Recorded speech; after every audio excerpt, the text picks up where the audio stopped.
one way or another. My name is Law Nation. LAW Nation. Really appreciate everybody for tuning in. This is a different type of episode. Just going to pretty much promote and push the podcast. And basically it's Law Nation Podcast. So check that out at Law Nation Podcast on your iTunes and beyond. But in this particular episode, I will be jumping back and forward. I got a lot of things to do today, but I always want to say this, Cowboy Nation, one day at a time, one movement at a time, brick by brick. We stack these things together. We will look back and we will find that as long as we keep our positive mind, our strength, and everything else together, man, this season will be fantastic. So many things to talk about, but I gotta say this, Cowboy Nation. Whatever we thought about this team 10 years ago, right, is gone. Whatever we thought about this team for 5 years ago, it's gone. Even what we thought about last year, it's gone. Ain't this right, Loving Aries, Joseph Ventura?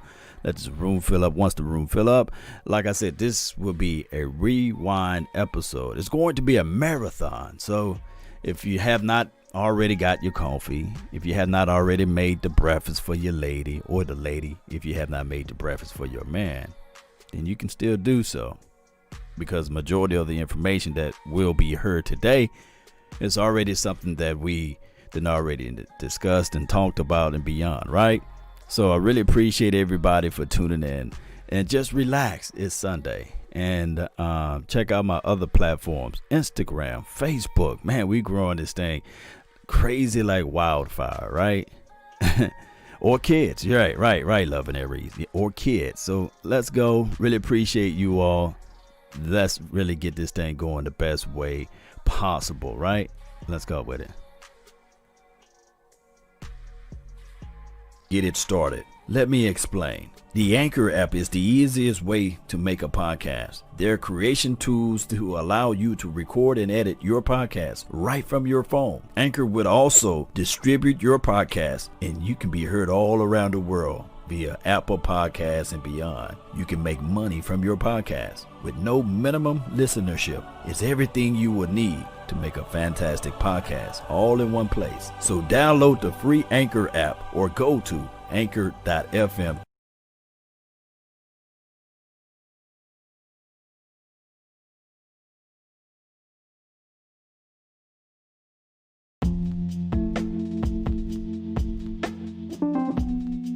All right, really appreciate everybody for tuning in. My name is Law Nation, LAW Nation. All right, in this episode, we're going to talk about Mike McCarthy. He did an interview. I love the interview. I love his command of the way he handled himself in the press conference. No more, how you doing, guys? It's no more of that, right? But the thing that I took away was those few things there of his command and his love for the game and the way he expressed himself about Dak Prescott. You know, I know a lot of people say, well, you got to talk about Dak, right? You know, but here's the reality of it. And the quarterback to the coach to the quarterback is very important. Those two positions are the only two positions in all of pretty much NFL that their record carries them. You know, the head coach record goes with him and the quarterback record goes with him. No other player, they keep control or they keep count of how many games they won or lost. Only the coach and the quarterback. Fortunately, unfortunately. So we will see how this marriage will go. He did say and he did lament the fact that Dak Prescott is a student of the game. He got a lot of energy. He's an upstanding citizen and things like that. So he did spoke highly of Dak Prescott. So, and he's a thorough guy. He said he's very thorough. Being thorough is everything. You got to be thorough, especially in this line of business, right? And of course, the three wide receivers that everybody talking about, the 3K. That's what we're going to call them, the 3K, right? 1,000 yards from Gallup, 1,000 yards from Amari Cooper, and 1,000 yards from CD TD. They have yet to play it down this year, but it's good to have a little level of optimism. Everybody that we see now, is going to play for this year. Every chance and opportunity to opt out already been gone, right? We hope that everybody can remain healthy so that we can see this process go through. Now, another thing that I want to take away from the beautiful interview, shout out to the DallasCowboys.com for doing an excellent job. And shout out to them for asking some of the questions that really kind of like got him thinking. Basically, they said, okay, who's going to be the focal point of this offense, basically? Will it be Amari Cooper? We know that you don't like to throw the ball. You love to throw the ball, right? They said all of those good things, but Mike McCarthy said, you know what? Ezekiel Elliott will be the focal point of this offense still. I'm telling people, Mike McCarthy never had a caliber of talent like an Ezekiel Elliott. They didn't mention Tony Pollard's name, but Tony Pollard is good too. Don't sleep on Tony Pollard, right? I think that TP, Ezekiel Elliott, going to have a fantastic year, and we got the right person in place. Mike McCarthy to the relationship to Skip Pete. I love Skip Pete as the running backs coach. Used to be a wide receiver, by the way. What that means, what Skip Pete, by him being used to being, I guess, way back in college, a wide receiver coach means everything, right? Well, how did that mean? Because in this West Coast offense, the West Coast offense is designed to get the ball out quick, get the ball out to your running back, make sure your running back got protection as it relates to blocking and things like that. So I love the way he broke down everything. He just said that the only thing that they're working on right now is languages, right? Protection language is different. Some call plays languages are different. But he did say this one good thing is that Kellen Moore picking up of the system and translating and communicating pretty much to his staff and to his players that's out there on the field means a lot. Because now they got a common voice that they used to all of last year. I'm talking about Kellen Moore. I believe this offense is going to be very explosive. I do. They are already coining the wide receiver core as the best in the NFL.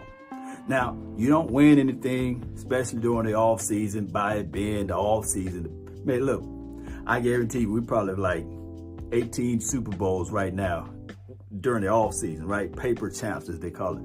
Super Bowl or bust, as they call it. Every year, the Cowboys go to the Super Bowl, we undefeated, right? But the reality of it, you got to play it, right? So on one hand, we can be optimistic about it. On the other end, we got to be realistic and say, okay, how does this stuff gel together? And I'm thinking that this coach, who really had a great command of the press conference, understands that, right? He understands, like, look, it's all good. Yeah, but we got to gel together. Oh, and I just can't stop there. It's defense, baby. LVE already coming out saying, hey, I'm going to be the Mike.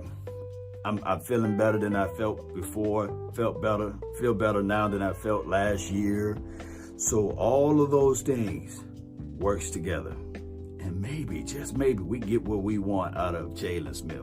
Blitzing off the edge, coming towards the quarterback off the opposite side, right? Maybe sneaking him inside, blitz through the A-gap.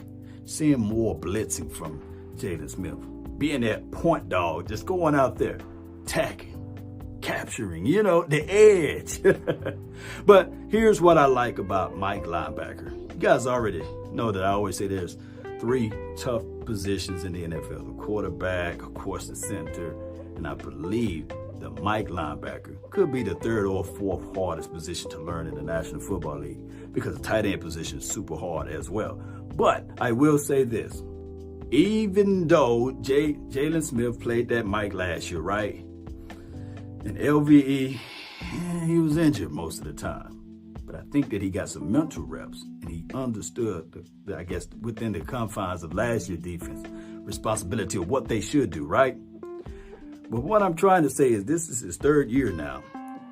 The NFL speed should slow down for him. And he had a fast pace his first few years, right? but it should start slowing down for him. And the reason why I say that is because the mic position is one of the hardest positions to learn, but you got to know everything that's going on with the defense. Your backside, your actual left and right, your lane responsibilities, whether or not the A is going to be open, whether or not you're going to squeeze and close that off and shoot guys through the B. All of those things count, but you got to be able to be that commander in chief out there as it relates to the mic. And I think just by natural build alone, 6'5", flying out like a missile, he is fast. I'm talking about LVE.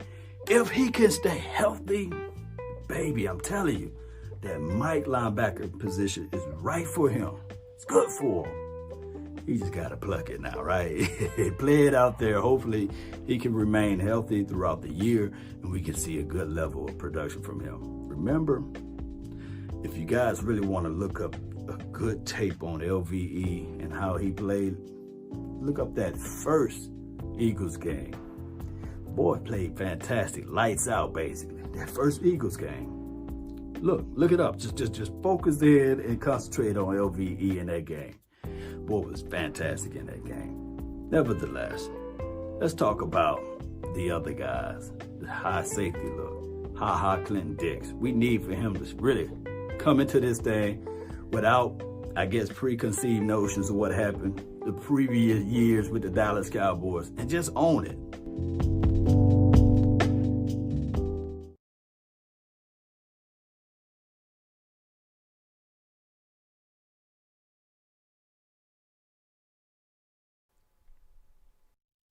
Appreciate everybody for still tuning in, man. Really do. Let's continue to grind and shine.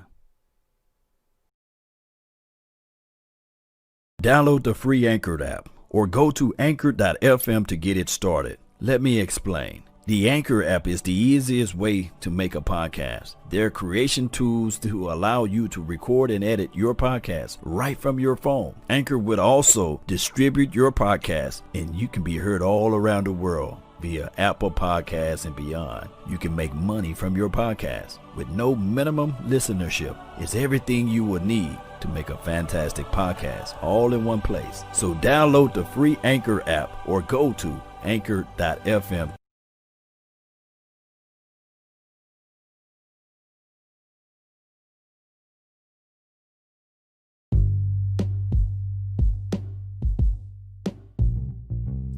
What's up, everybody?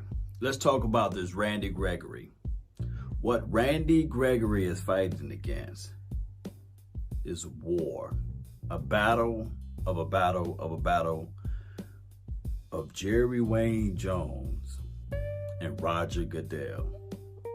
A lot of times people will look at only a certain things as it relates to Randy Gregory collective body of work with the NFL and him being, tested positive before he even got into the NFL. He was entered into the program, and the guy did everything that he's supposed to do but stay off the weed, right? And one can argue that his whole mission was to just play football. And in the light of the new collective bargaining agreement with allowing players to play under the influence or test positive but not get suspended from games, really, ultimately, he was the sacrificial lamb, basically. Because now, all of a sudden, you can play under those stipulations or under those plants over pill situations, basically. So what's going on is it more so to do with the battle of Jerry Wayne Jones and Roger Goodell. A lot of people would not see that.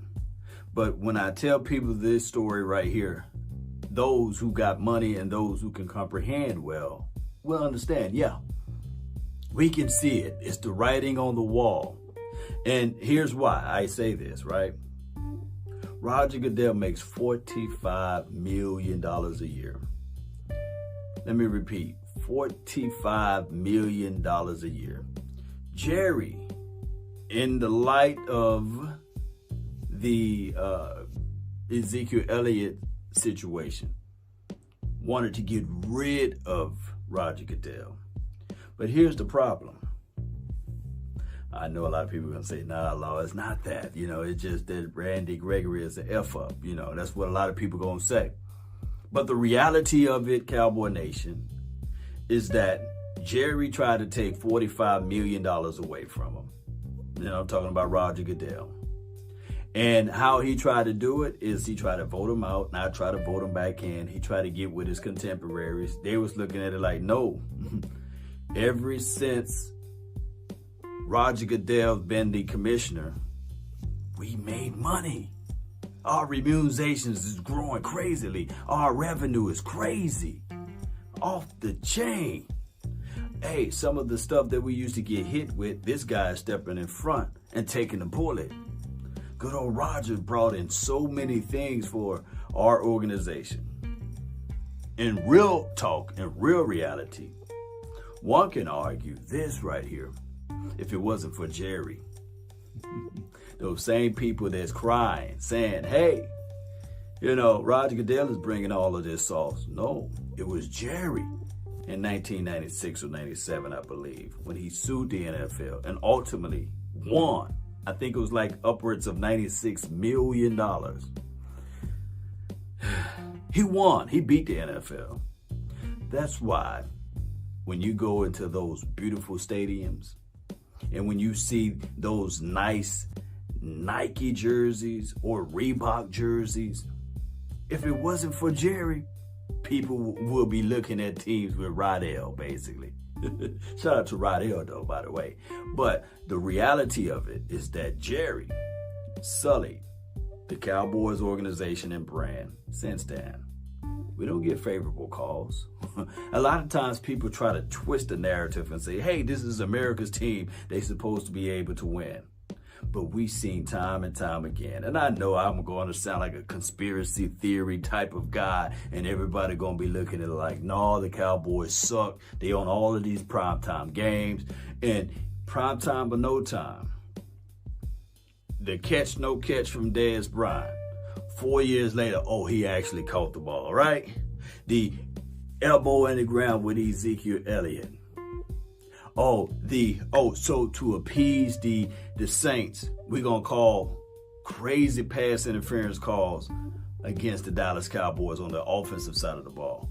Not one, but twice against Amari Cooper. Let's not just stop there. Phantom of the Opera almost with the tripping calls in New England. Hey, a wiping away of a touchdown against the Jets. I know I'm going to sound crazy, but a wiping away of a touchdown against the Jets because of some phantom offensive pass interference. On a catch touchdown from Jason Witten that was called back from a guy that wasn't even running the route, and it was Cedric Wilson.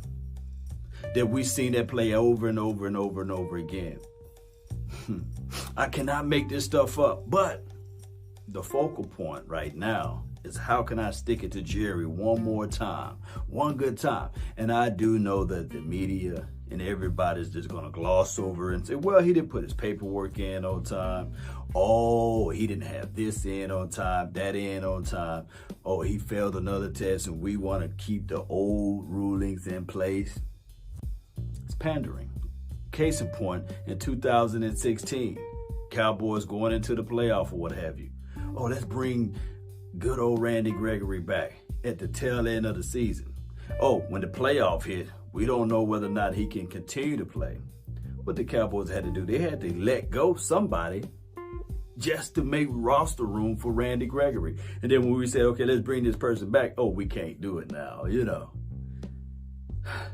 That game would have been crazy different if you had a little extra pressure on good old Aaron Rodgers in that playoff game. But that's the story of a different day, right? That game would have been different if they would have called holding on the chokehold move that they put on David Urban. And I know a lot of people going to say, nah, Law. Let me just bring out this other too many men in the huddle situation. Normally the officials say, hey, they give a warning sign before they call the flag. But the craziest thing of it all, that during that play, they were actually able to push the ball and move the ball down the field. And it was not until the ball was captured or catched, what have you, that they looked at it and said, oh, wait a minute, it's a flag, it's a penalty. We've seen things like this over and over and over again. So this battle, this cry that Randy Gregory is finally speaking out on, it's nothing to do with him. Yes, he can say, yeah, I feel like I'm being done or dealt with wrongly. It's quite strange that on the same exact team, Aldon Smith, and I like what he can bring to the table, supposedly, right? We haven't seen it yet, but I like the expectations of Aldon.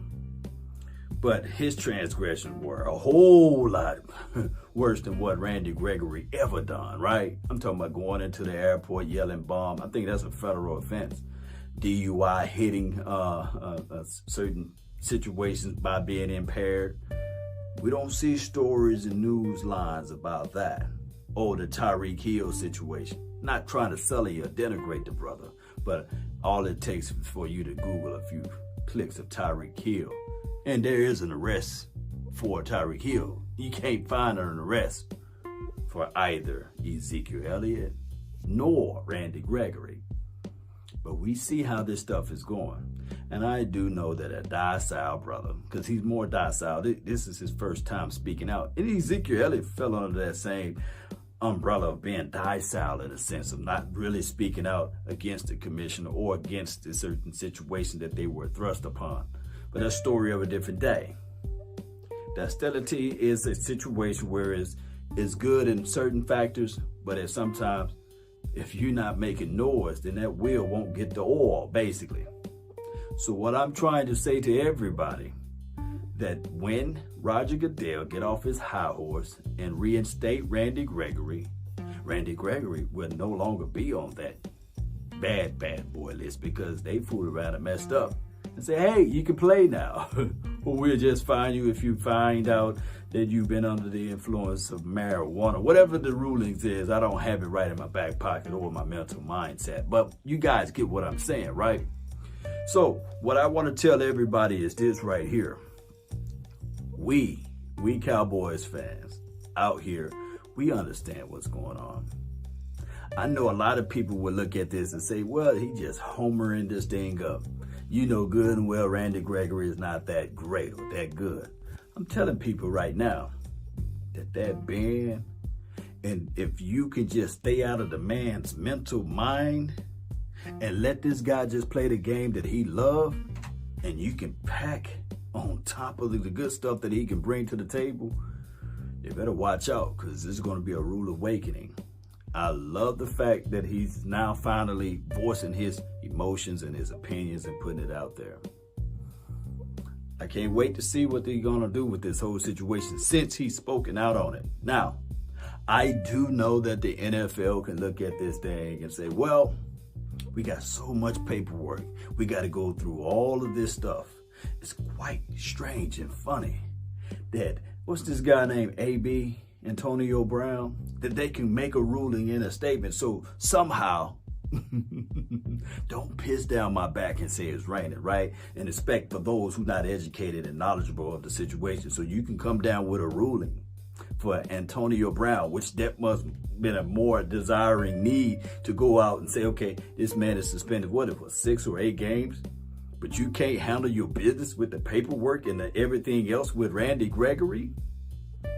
It's nonsense. But y'all already know, when you come over here listening to law, I'm going to tell you guys the real deal, Holyfield. Everybody, mama, uncle, cousin know what's going on. We can see it. The writing is on the wall. Jerry Wayne Jones versus Roger Goodell. That's just what it is. The pettiness. Hey, you try to take $45 million from me. I'm going to stick it to you where it hurts. Let me know your thoughts. Post me your concerns down below. Let's continue to grind and shine. My name is Law Nation, LAW Nation, on multiple platforms. Hit that like button. Share this content. Let a friend, neighbor, foe know where to go when they want to tune in to Cowboy Sports Talk and Beyond. That's been my time. I really thank you all for yours. And remember, you're listening to nothing but the best. Let's go, Cowboy Nation. Let's go. Randy, let's go. Because they're going to have to reinstate you. Because you already know. Because they fear you in the physical form. Let it be known. Oh, what a fantastic episode that was, right? Really appreciate those that's in here. Shout out to Dallas Dog, man. Really appreciate you, Sal and Terrence, man. Really appreciate everybody, man. Download the free Anchor app or go to anchor.fm to get it started. Let me explain. The Anchor app is the easiest way to make a podcast. There are creation tools to allow you to record and edit your podcast right from your phone. Anchor will also distribute your podcast, and you can be heard all around the world via Apple Podcasts and beyond. You can make money from your podcast with no minimum listenership. It's everything you will need to make a fantastic podcast all in one place. So download the free Anchor app or go to anchor.fm. Always a lady. Really appreciate you. Yes, indeed. So you already know this is the late night hype finna jump on. We had a great time in this episode. So I can't wait to rehear this episode. Let's go. Let's get hype. What's up, brothers? What's up, man? How you doing? Hey, man, I'm doing My good. Mavericks finally won. For y'all that don't know, Sorry ass Sacramento. Lord have mercy. For y'all that don't know, first of all, James is a Mavericks fan. There's that. We did the live play-by-play the other night on, was that Monday? Or Sunday? Sunday. And man, I had a ball, yo. I had a ball doing that. And we actually have a live play-by-play for the Lakers this Thursday. Make sure y'all tune into that. Lakers fan or not, we're going to have fun. Yeah. And James was losing his damn mind by the time the fourth quarter came. I had to take over play-by-play duties. Take over. Oh, man. What's up, everybody though in the chat? How y'all doing? Stu, Nicole, Facebook, Chris, Rue Glock, Mr. Burns, Gerald, Jessica's in the building, Mr. Wright, What's up, Jessica? Jeff Hurdley. My boo thing's in the building. Your boo thing's in the building. We got boo things. The boo thing's in the building. Boo thing night. Boo thing, baby. Cowboys fan 91. What's going on, David Jenkins? Dak Attack, Kid Rascal. Kid Rascal, he the notification gang. He always up in there. He gang. Gang. DJ Cobbs. Gang. DJ Cobbs in the building. Thurston Howell the third. Thurston. The Ninja Which Trey. number that is? What's that? The third, okay. The third. He's the third, right? The third. Trey Craig, Larry Fuller, and the many Psycho Cowboys fan, and the many, many more that will be joining us. What's up, y'all? Welcome to the stream. Welcome to the show. This is your first time here. I am Skywalker Still. I will let my guys introduce themselves, starting with The Beard, a.k.a. The Voice. All right, man. Hey, if you guys don't know who I am, LAW Nation, that's my name. You can also find me everywhere around the globe. He ain't lying. He's Mr. International. Facts. Hey, I'm just Big Game James in the place to be. BG I was just about to say, he always talking about, I'm just Big Game James. I am. I'm just Big Game James, you know what I'm saying? I'm just Big Game James, you feel me? But hey, shout out to one of my homies, T Smooth TV. Was his birthday. He finally got his birthday hat, and I'm gonna tell you right now, I'll be hooking people up. That hat, tell him T Smooth, that hat is a fresh boy. You feel me? And Floyd Purrier, you got your shirt coming, you know what I'm saying? Just letting you know how we do it over here. Love y'all. Jump on in. We're going to talk some good Cowboys football. Indeedy.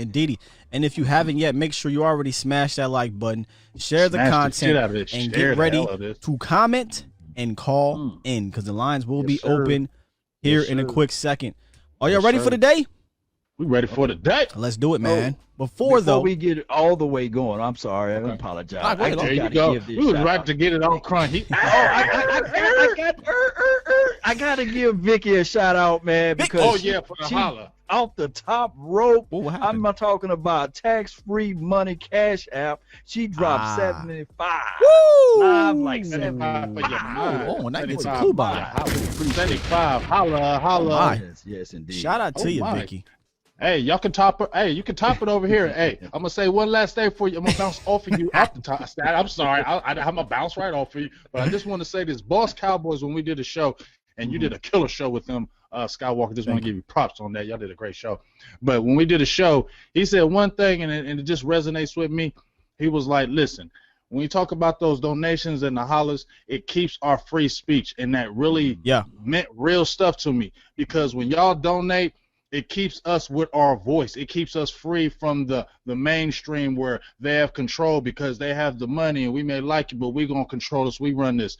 When you guys donate, it keeps our nation strong, it keeps us independent, and it keeps us with free speech. So please continue to support, like, and donate, because it only makes this program, this show, and everything we do stronger.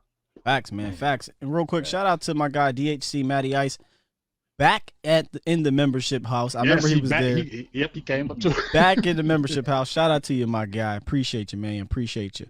With that said, man, let's go ahead and get into a little bit of news around the league.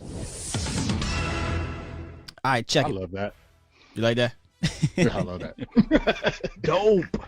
All right, check it, man. My guy, right? One of my childhood friends, good friends growing up, Lesean McCoy, born and raised in Harrisburg, PA, went to Pitt, went to the Eagles. So he was Philly for most of his entire football, or he was PA for most of his entire football career. He was picked up by the Tampa Bay Buccaneers, and it was it wasn't a surprise. We kind of heard rumblings around here about Shady looking into Tampa once Tom went there, and then Gronk went there, and they had a need there. Bruce Arians was interested in him, but a lot of people around here thought Shady would go back to the Eagles. And I really didn't want to see that, because I still think he could be a pretty solid back for some team. But he went to the Bucks, and the Bucks got offensive players. Getting rich. Damn, does Tom Brady do that for you, dog? Tom Brady come there, everybody want to come there. You feel me? That's crazy. Well, go ahead. I want to ask you guys. Does Shady joining the Bucks just add? I mean, is he done? I know a lot of people think he's done, but I personally think he's still got a little something if he can be used. I think he's definitely still got some juice as a reserve. I don't think he's. Yeah, I was just about to say don't want to put him as a guy like he's the main guy like he was before back in the day. But you can't tell me that he's a great change of pace back now, especially if you save him, keep him fresh. That's when he comes in with them. With them jumps. I don't care. He still cuts on a dime. You feel me? He may not have that speed like before, but he still cuts on a dime. He's still a good back. And, man, like you said, the Tampa Bay Buccaneers, I mean, they get Tom Brady over there. They ain't playing, man. They really trying to get this championship. So we'll see. All I got to say is this. I told you. I still think Montana is the GOAT. But if Tom Brady comes over there at 43 years old with the Tampa Bay Buccaneers and wins the Super Bowl, then I will claim him the GOAT, in my opinion. Yeah, zero excuses from here, man, for Tom. He got all of the weapons that he wanted, right? And McCoy, I look at him, 10, maybe 12 snaps a game. I don't want to see him at 20 or 25. I think that he will be a great, excellent piece of change of pace guy. And one thing that a lot of people fail to realize, what McCoy does bring, believe it or not, is this right here. Shady brings in blocking. He's a good blocker, not a great one, but he's a good one. He's going to be able to keep Tom Brady upright. So somebody he can trust is what you're saying? Yeah. You don't play that long being a horrible blocker. So he knows what he's doing out there on the field, and he got experience. Like I tell people all the time, you can read a book on how to swim. You can read a book all the time on how to fly, but until you actually do it, Well, let me ask you this. That's what he's doing. With here's the Bucks offense is up here, right? You got Gronk, you got Shady, you got Mike Evans, Tom Brady, Chris Godwin, and no one ever talks about the other two tight ends, but they still have OJ Howard. They still got OJ Howard. They still got Cameron Brate. Ronald Jones III is not bad. I mean, are we looking at a one of the top? I won't say one of, because obviously are. Let's just go out there. Are we looking at the top offense in the NFC? Hell yeah! No, I'm talking about offense from a experience, from a paperwork say, from paperwork, from the paper, from the paper. I'll try not to be biased. I really do. We can bang against that. But man, hold on. You just about to my say new identity is Asmodeus. Go ahead and say. Formerly Calvin Williams. When you look at our offense, when you look at our offense compared to their offense, man, Dak and Tom is not that far off anymore. This ain't Tom Brady from 2007, fam. True. Tom Brady, 42 years old. I like our offensive line. I like our running backs. Do they have better receivers? Probably. I would probably give them the receiving edge over their top. Right there. But we ain't far off. In fact, we might have the better three. They might have the better two, but we might have the better three. They got the tight end edge. Sure. Man, I think we right there with them. Blake gonna turn up this year, though. I think we right there. Yeah, but Blake gonna turn up. OJ mixed with, Gronk and Blake gonna turn the hell up. Listen, fam, I love Blake. But, dog, they got 3 legitimate tight end number 1s on their team. 3. Three. I ain't saying, but Blake gonna turn up. He gonna show some heads. He gonna show that long striding deer. He look like a damn deer when he runs. Psycho Cowboy fan said, how good is the Bucs offensive line? They drafted with their first overall pick in offensive tackle. I believe the cat out of Iowa, correct, y'all? If I'm not mistaken. Yeah. So they're addressing their offensive line. It ain't better than Dallas's. I mean, we know that, right? We know that. Right. But from top to bottom, I do think the Bucs offense has to be kind of up there. But man, I like our offense better, man. I ain't gonna lie. But we gotta understand what Bruce like to do. He like to get the ball out of the way. No. Bruce likes to go deep. I know. Mm-hmm. Tom likes to get the ball out quick. And that's going to be very interesting. Look, I'm serious, talking like Obama. That's going to be very Obama for your mama. That's going to be very interesting to see because it's been a good while since Tom has played an offense like that. And it's been, in my opinion, since he's had Randy Moss.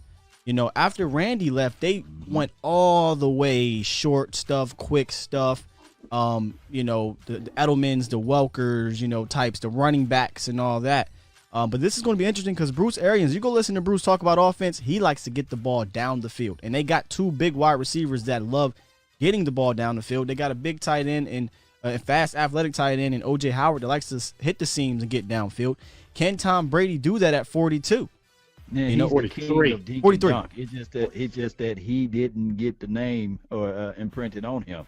He gonna dink and dunk. So, do they still got that little shifty little? No, he went to Tennessee last year.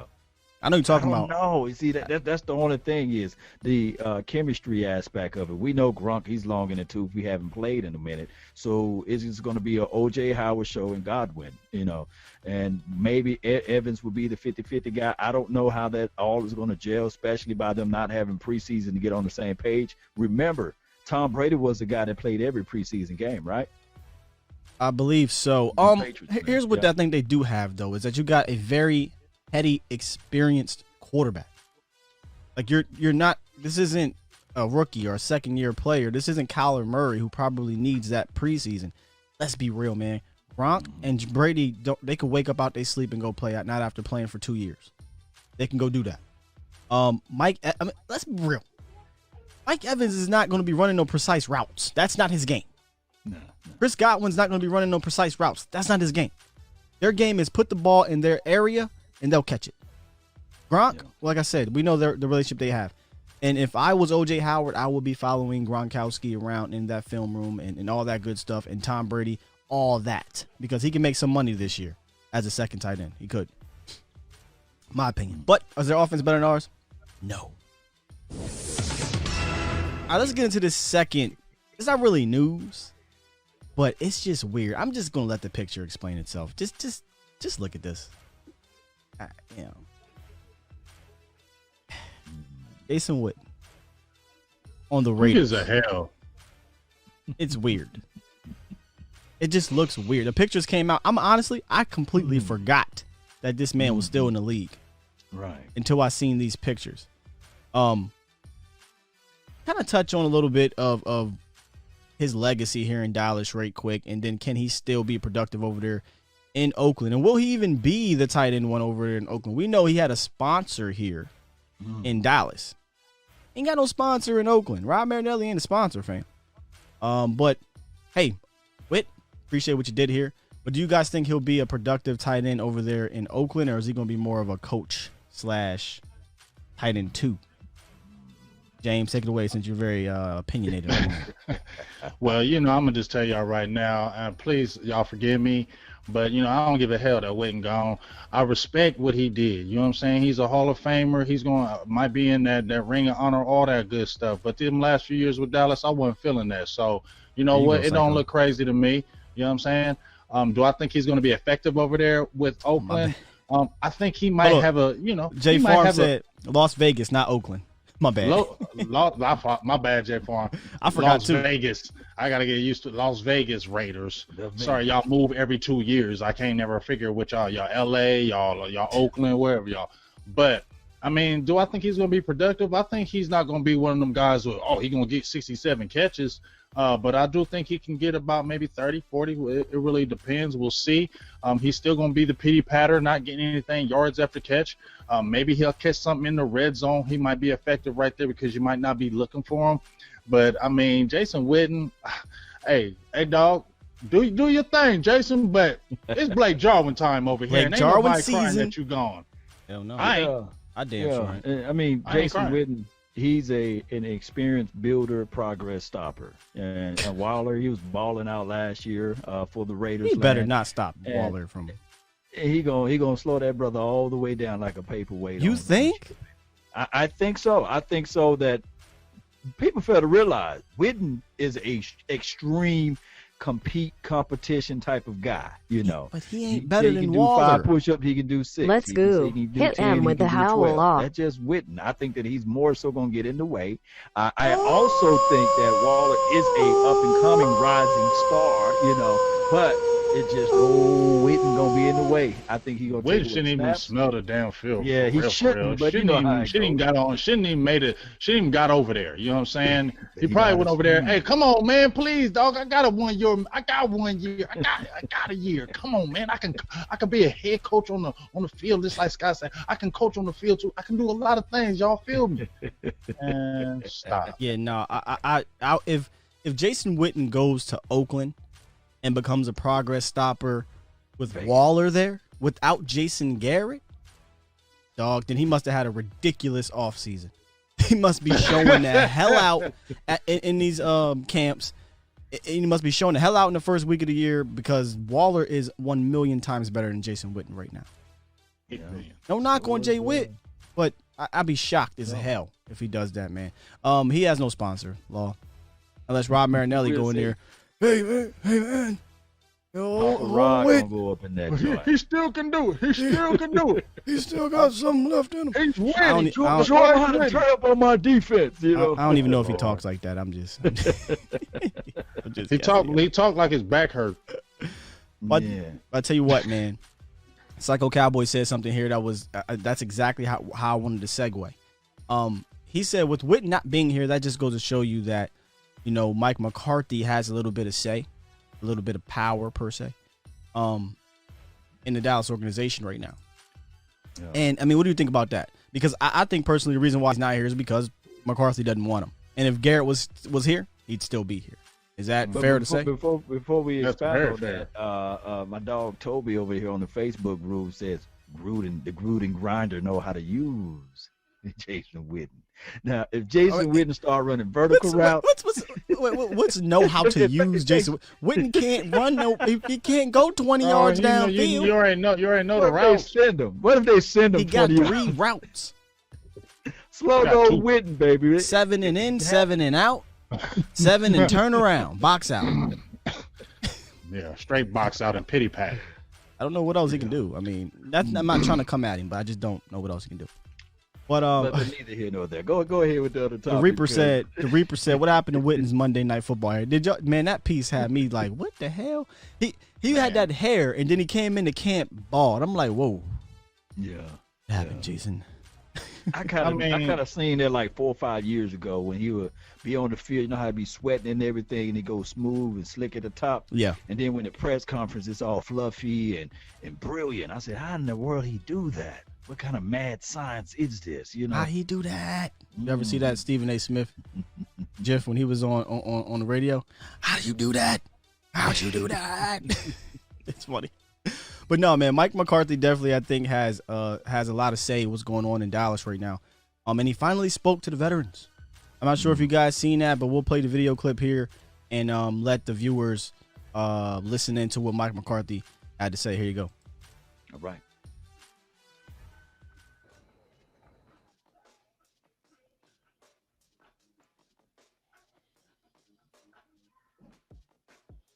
It's great to finally be able to stand in front of you and get started on this unique, very unique opportunity. Obviously, anytime you got a chance, a little low, but you gotta listen. An NFL opportunity, it's special. But I think stating the obvious, the uniqueness of this battle with COVID that we got in front of us, not only just here professionally, but personally. This training camp really breaks down into 2 phases, okay? I'm calling this phase that we're starting today, phase 1. For the 13th, we'll have our traditional, big team meeting. It'll be more like the traditional training camp I'm sure you guys are accustomed to. Everything we do will be about winning. Everything we do will be about winning. Dog, maybe Jason Garrett has said that before. I don't know, but it just sounds different.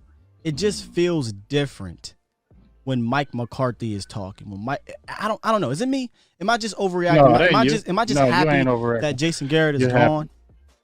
It's both of those things. We're all excited because it's a new voice. It's a real voice. It's a voice that's of a winning coach, and that's what gets you excited. But to me, the biggest thing that stood out, what he said, is not what he said, is how he said it. I feel like if Jason Garrett comes in there and he says probably the same thing, it's more of a softer tone. Not saying he was a soft guy, just a softer tone. Just, hey guys, how you doing? This came in loud, strong, aggressive. Listen, guys, let you know first thing, we're about winning, and everything's going to be about winning from here on out. And the voice was carried. And one thing I've always liked about Mike McCarthy is when you listen to him in his interviews, he always had a strong type voice. And I think that's what the Cowboys needed. And I think that's what excited me more than anything. That's what got me perked up, is when he came in strong like that, because I'm like, you know what? Maybe we about to get aggressive on fools. Yeah, they're saying he said it with conviction, and it just feels different. They're saying, who was it here? McCarthy is more believable. Yeah. What I'm hearing in the chat. What do you think about it, Lo? How you doing, guys? It's more of, hey, speaking with conviction, speaking with authority. I think it was either you, Sky, or Big Game James, when they said, man, when I first heard Morris Claiborne, when he squeaked at the draft, when he was having a little squeaky voice, it was like, he ain't gonna be no dog. Was that you, James? It was somebody. Yeah. That was you, James. I go all the way back, man, on my mental Rolodex. So I just, when I think about Mike McCarthy, what he brings to the table, I kind of envision him like being a villain, almost like Kingpin off of the DC comics. That's what he looked like, walking into that room with authority and not allowing anybody to say something cheaply. And I believe he's going to come in there. He's going to showcase the Super Bowl rings the Super Bowl ring that he got, or what have you. And he's going to also pull up that record that he got in Texas Stadium and say, okay, let me read it's this. about that work action now. Some great comments coming in here. Dak Attack said, exactly. I've been going back looking at some post-game press conferences, and I just feel like Garrett was too comfortable with taking a loss. McCarthy definitely brings that fire that Garrett lacked. It feels that way. I mean, we haven't obviously played a game yet, none of that stuff, but it does feel that way. And I want to be respectful to Jason, because we don't know what Jason was like behind the scenes. But all we have is what we can go off when we see the media. And this is what we saw. Take it away, James. What do we hear? How you doing, guys? That's what we hear. I don't even want to repeat that. All or nothing. When he was cussing, remember he was cussing, he was putting words. No, that was all propaganda. Man, I'm telling you, man. When they brought that all or nothing out and they had him cussing, I'm telling you, man, that was all propaganda. That was all just to make him look like he was a tough guy, because everybody kept on saying he was soft. We were all tired of Garrett, and they had to bring that video showing he cussing. Look, he cussed. He said, damn. He said, F. 4 times in a row. Yep, you know what? He is tough. I'm like, that mother sucker ain't tough. There ain't nobody scared of him. Yeah. So Brandon said something that kind of echoed what another chatter said. He said, how can you look at the man with the history of Mike McCarthy and not believe anything that he says, basically? That's true. And somebody said, he has a Super Bowl. It means more coming from a guy with a Super Bowl. We haven't had a Super Bowl winning coach since 1995. Damn. As the head coach. I mean, no, I'm sorry. I'm sorry. Bill Parcells. They about to slaughter me in the chat. Bill Parcells. So we haven't had a Super Bowl winning coach since 2006. I'm sorry, y'all. I'm sorry. That's disrespectful. Disrespectful to Bill. But it's been 14 years. So you got 14 years between that kind of respect level, in my opinion. Did they respect Jason? Sure, they might have respected Jason. But did you really respect him as hey man, what he says is gospel because this man won? What did Jason do? Ain't never won nothing, dog. You feel me? Point. And like I said, this is why I felt like Jerry and them was more hands-on with Jason, because Jason never won anything. Jason came in with basically no kind of coaching type of experience. He was the guy that Jerry Jones wanted to say, this is my guy. This is who I'm going to make the next up and coming, and we win. I'm gonna say I did it because I promoted this guy. That's what that was. Jay love him some Jason Garrett. You see this? You know what I'm saying? Jay Farm. Jay Farm. Now here there's two sides of the coin. It's two sides of the coin. Ain't no cool two sides of the coin with no Jason Garrett. He will always be perceived as the soft guy. Not get it twisted, but I will say this: it's a reason why a lion roars, right? It's a reason why a lion got teeth. Because at some point in some time, I wish that Jason Garrett would have been more of that guy. Remember, he threw that challenge flag down? Yeah. Just threw it in the ground. Yeah, start getting on him. And that Jason Garrett is, I believe, should have been that Jason Garrett throughout his after his 4th year with the Dallas Cowboys, right?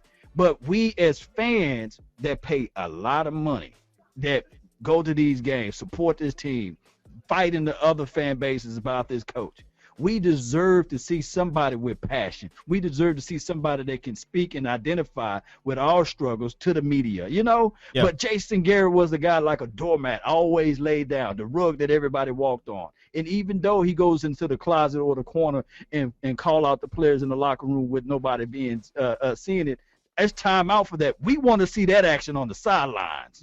We want to see that energy being poured upon the rest of the players. That's why I feel it, and that's what Jason Garrett never exhibit or exudes, right? It felt exactly what you're saying. It never felt to me like Jason Garrett I wanted to run through a wall for him as a fan. Not granted, we're not playing, right? The players apparently, what's so funny about Jason? I don't know that the players, it looked like to me that they wanted to run through a wall for Jason. I just think they really wanted to win for the coach. Like, he's been here for so long. We gotta try. And then when shit just got real wonky, his words went on deaf ears. It did. Because it's Scott, let me ask you a question, dog. What you just said, I want to bounce off of that. Now because we heard players say that they run through a wall. And even when they were saying that to me, I was like, all right. I ain't really heard that much. I heard him respect him, but I'm saying Tanner was saying that the guys was loving him up in there. But I feel like, I'm going to ask you this. I feel like they loved him just like if I love a manager who I'm real cool with. You know what I'm saying? I feel like I can not get over with, but maybe I can get over on something because we just real cool. And maybe that's why I love you so much, because we cool. You know what I'm saying? But as far as me being scared of you and doing all that other stuff, and see, here's the thing. Remember when Jesse Holly was talking about they didn't lose the game on Sunday, they lost it during the week because they were, and I feel like that's when you get too friendly, because remember when Tanner was talking about you took Romo and them to the game, but you didn't take everybody that already started that little wonky friendship type stuff. I feel like you created that friendship type thing with these players, and a player can love you as a friend, but you know what? During the week, I might cut corners, because guess what? I'm not really scared of you now. But let me put it like this in these perspectives, Big Game James. I don't know how anybody could really advocate for Jason Garrett. I'm sitting here trying to think. Here's the thing, though, Cowboy Nation and everybody. respect and fear is seen almost the same, but in two different situations. You can respect somebody, but don't fear them. And you can fear them and be like, oh, hell, I better not do it. Bill Belichick, people respected and feared him, right? Tony Dungy, people respected and feared him because although they seemed or appeared to be docile on the sideline, you know, and not those boisterous coaches on the sideline, but they know for sure if I fool around and make a mistake, like several other people down here in Dallas land. I'm talking about, you know, what Antoine Woods did last year, and the other guy, I forgot his name. I think it was Daniel Ross of all people. Yeah, get caught up with some small stuff. Ricky Ross. Yeah, it was no example set or no fear that was set upon those players. Jay? So if this was Bill Belichick, you know they gone, right? You know, you know. So that's the difference. Nobody feared Jason Garrett. They respected him, but they didn't fear him. Let me know if I'm lying. I'm just really trying to understand how a coach can have 10 years with the team, who can have, you know, a few first round seeds, went to the playoffs how many times? About 5 times or something like that. About 5 times, come away with 2 wins, never makes it past the divisional round, and we're just going to sit here and act like this coach was not and has no fault in this. No, we're not saying this is a total Jason Garrett thing. Right. We obviously know a lot of the beginning of Jason Garrett, Jerry Jones still was, you know, had some say in things. The second half of Jason Garrett, I think things started to shift over a little bit. Will McClay, Stephen Jones, things changed a bit. And really, honestly, Jerry kind of said, no, you can't call plays. So he still kind of had a little bit of something going on. But come on, 10. Yeah, like, dog, it's not like he didn't have talented teams. Feel me? Yeah. It's not like he didn't have talented teams enough to win more than one playoff game. I'm just struggling to see what people see in the guy. Yeah. No, Jay, no, we don't. He's saying I think people want to see a screaming coach on the sideline. No, that's I don't care about that. I don't because need no you know coach. why? You know why? Because I hate when people say that because that's not it. Law, or you brought up Tony Dungy. Tony Dungy didn't have to scream and hoot and holler on the sideline. Hey, I don't care if Jason Garrett did that. If Jason Garrett showed that he can prepare better. If Jason Garrett didn't show that in the playoffs, his teams come out like shit. Literally every game. If Jason Garrett showed up more in big games to help overcome his deficiencies on the team, I wouldn't care about him yelling and screaming. Honestly, I'm gonna just be real with you. Me personally had no problem with his demeanor for the most part on the sideline. What I didn't like was the clapping, but I just thought it was funny because everybody went around with the whole clapping thing. But his demeanor on the sideline, I wasn't like all up in arms about that. Would have been nice to see him kind of, you know, have a little bit more energy from time to time. Sure. But I don't care about that because he was a walk around head coach, meaning that he wasn't out here calling the plays all the time. He was delegating, right? So what I look at with Jason Garrett is what happened between Monday and Saturday. How do we come out? How do we adjust at halftime? You know, how do we finish? A lot of these times, I saw nothing that gave me confidence that Jason Garrett was ever going to get it done. Did you, Jay? Did you seriously see something from Jason Garrett in 10 years when it comes to the team coming out ready to play, when it comes to the team in the playoffs, and when it comes to the team adjusting? Did you see something from Jason Garrett that gave you confidence that this man is a Super Bowl coach? Come on, dog. Scott, me and you talked about when we were doing our Stargaze podcast. We was inside. On the outside, we was like, come on, y'all. But on the inside, we was like, man, it's going to be this same old thing. And we seen the same. Here's the thing. It'd be different if, 2019, you saw some mistakes here and there.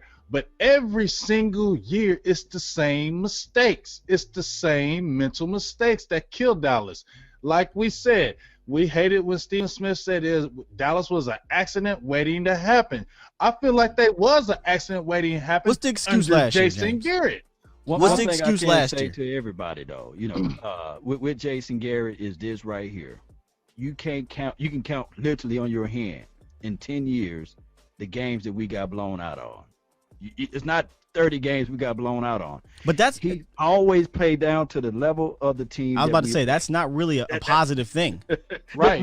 If we go play even worse that we play good and then lose at the end, that's even worse on your coach. He play the undefeated Saints. We gonna beat them, right? We play the winless Browns. We lose to them. You know, that's just how it goes with Jason. And here's the thing. Y'all knew when we had a game, and y'all. I mean, this is just me. When we was going to that Jets game, I had already tweeted like, right.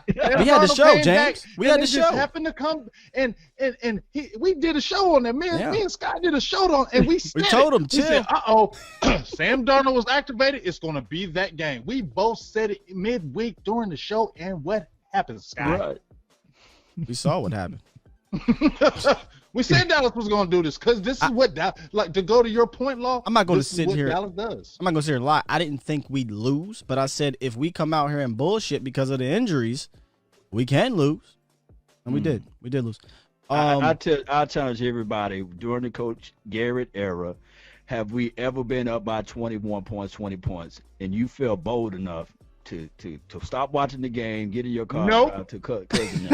You sat closer to the TV. That's what you did. You didn't drive. When you got a 28-point lead with Dallas, you got closer because you like, they coming back. They coming back. I'm gonna be honest with you. I just hope we can outlast them. I ain't feel like that. I ain't gonna lie to you. You never felt like that? I did. All the time. No, because usually when that happens, we for the most part, we won the game. The only time that I can remember vividly, like, that's the one. That's the one. I don't recall being up 28 points and losing. Detroit, when we up there, when Bobby Carpenter went nutty. I don't think so. I think that was a game where the Tyron Smith did a full.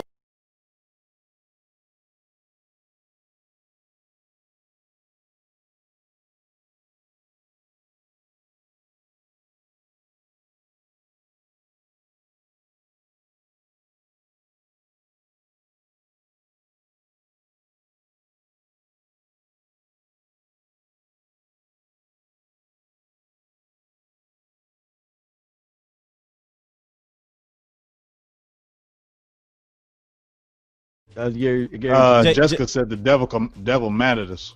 Nah, I think Jay Farm reported us because we talk about his coach. I don't like y'all attitude. Get your damn act together. Oh shoot! Man. Oh, I apologize, y'all. I don't know what the hell happened. Man, for Law, you know, he always got to do his guest appearance. You know. Stuff happens. We're waiting for everybody to get back in here. We'll get back to the chat here, get back to everything. We're still early in the show, so that's a good thing. Yeah. That's a good thing. Let me just make sure here. All right, we're good. I see people coming back into the stream. I think we straight. Yeah. We straight. Jim saw it. He said dropped again. No, we're good. We're good now. Yeah. People. Somebody said dropped again. He said, "Ha back again." Now. Playing around. He gave you the ha. He gave you the ha. All right, so Bart Simpson.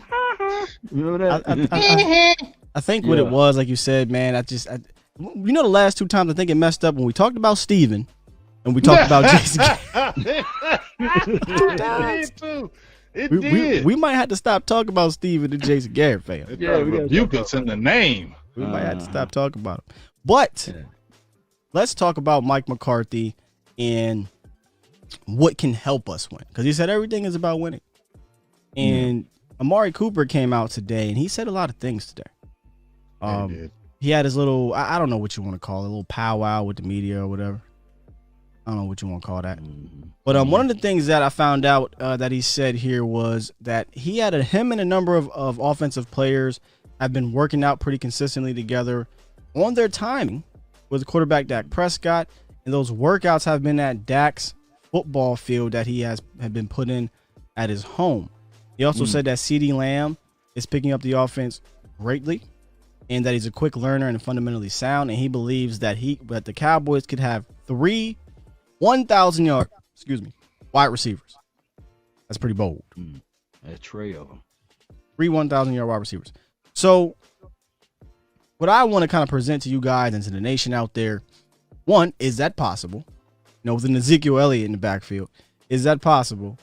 And two, just how good can this wide receiving core be? And will they be, I know we got Zeke, I know we got the line, but will they be the engine that drives this offense this year under Mike McCarthy and Kellen Moore?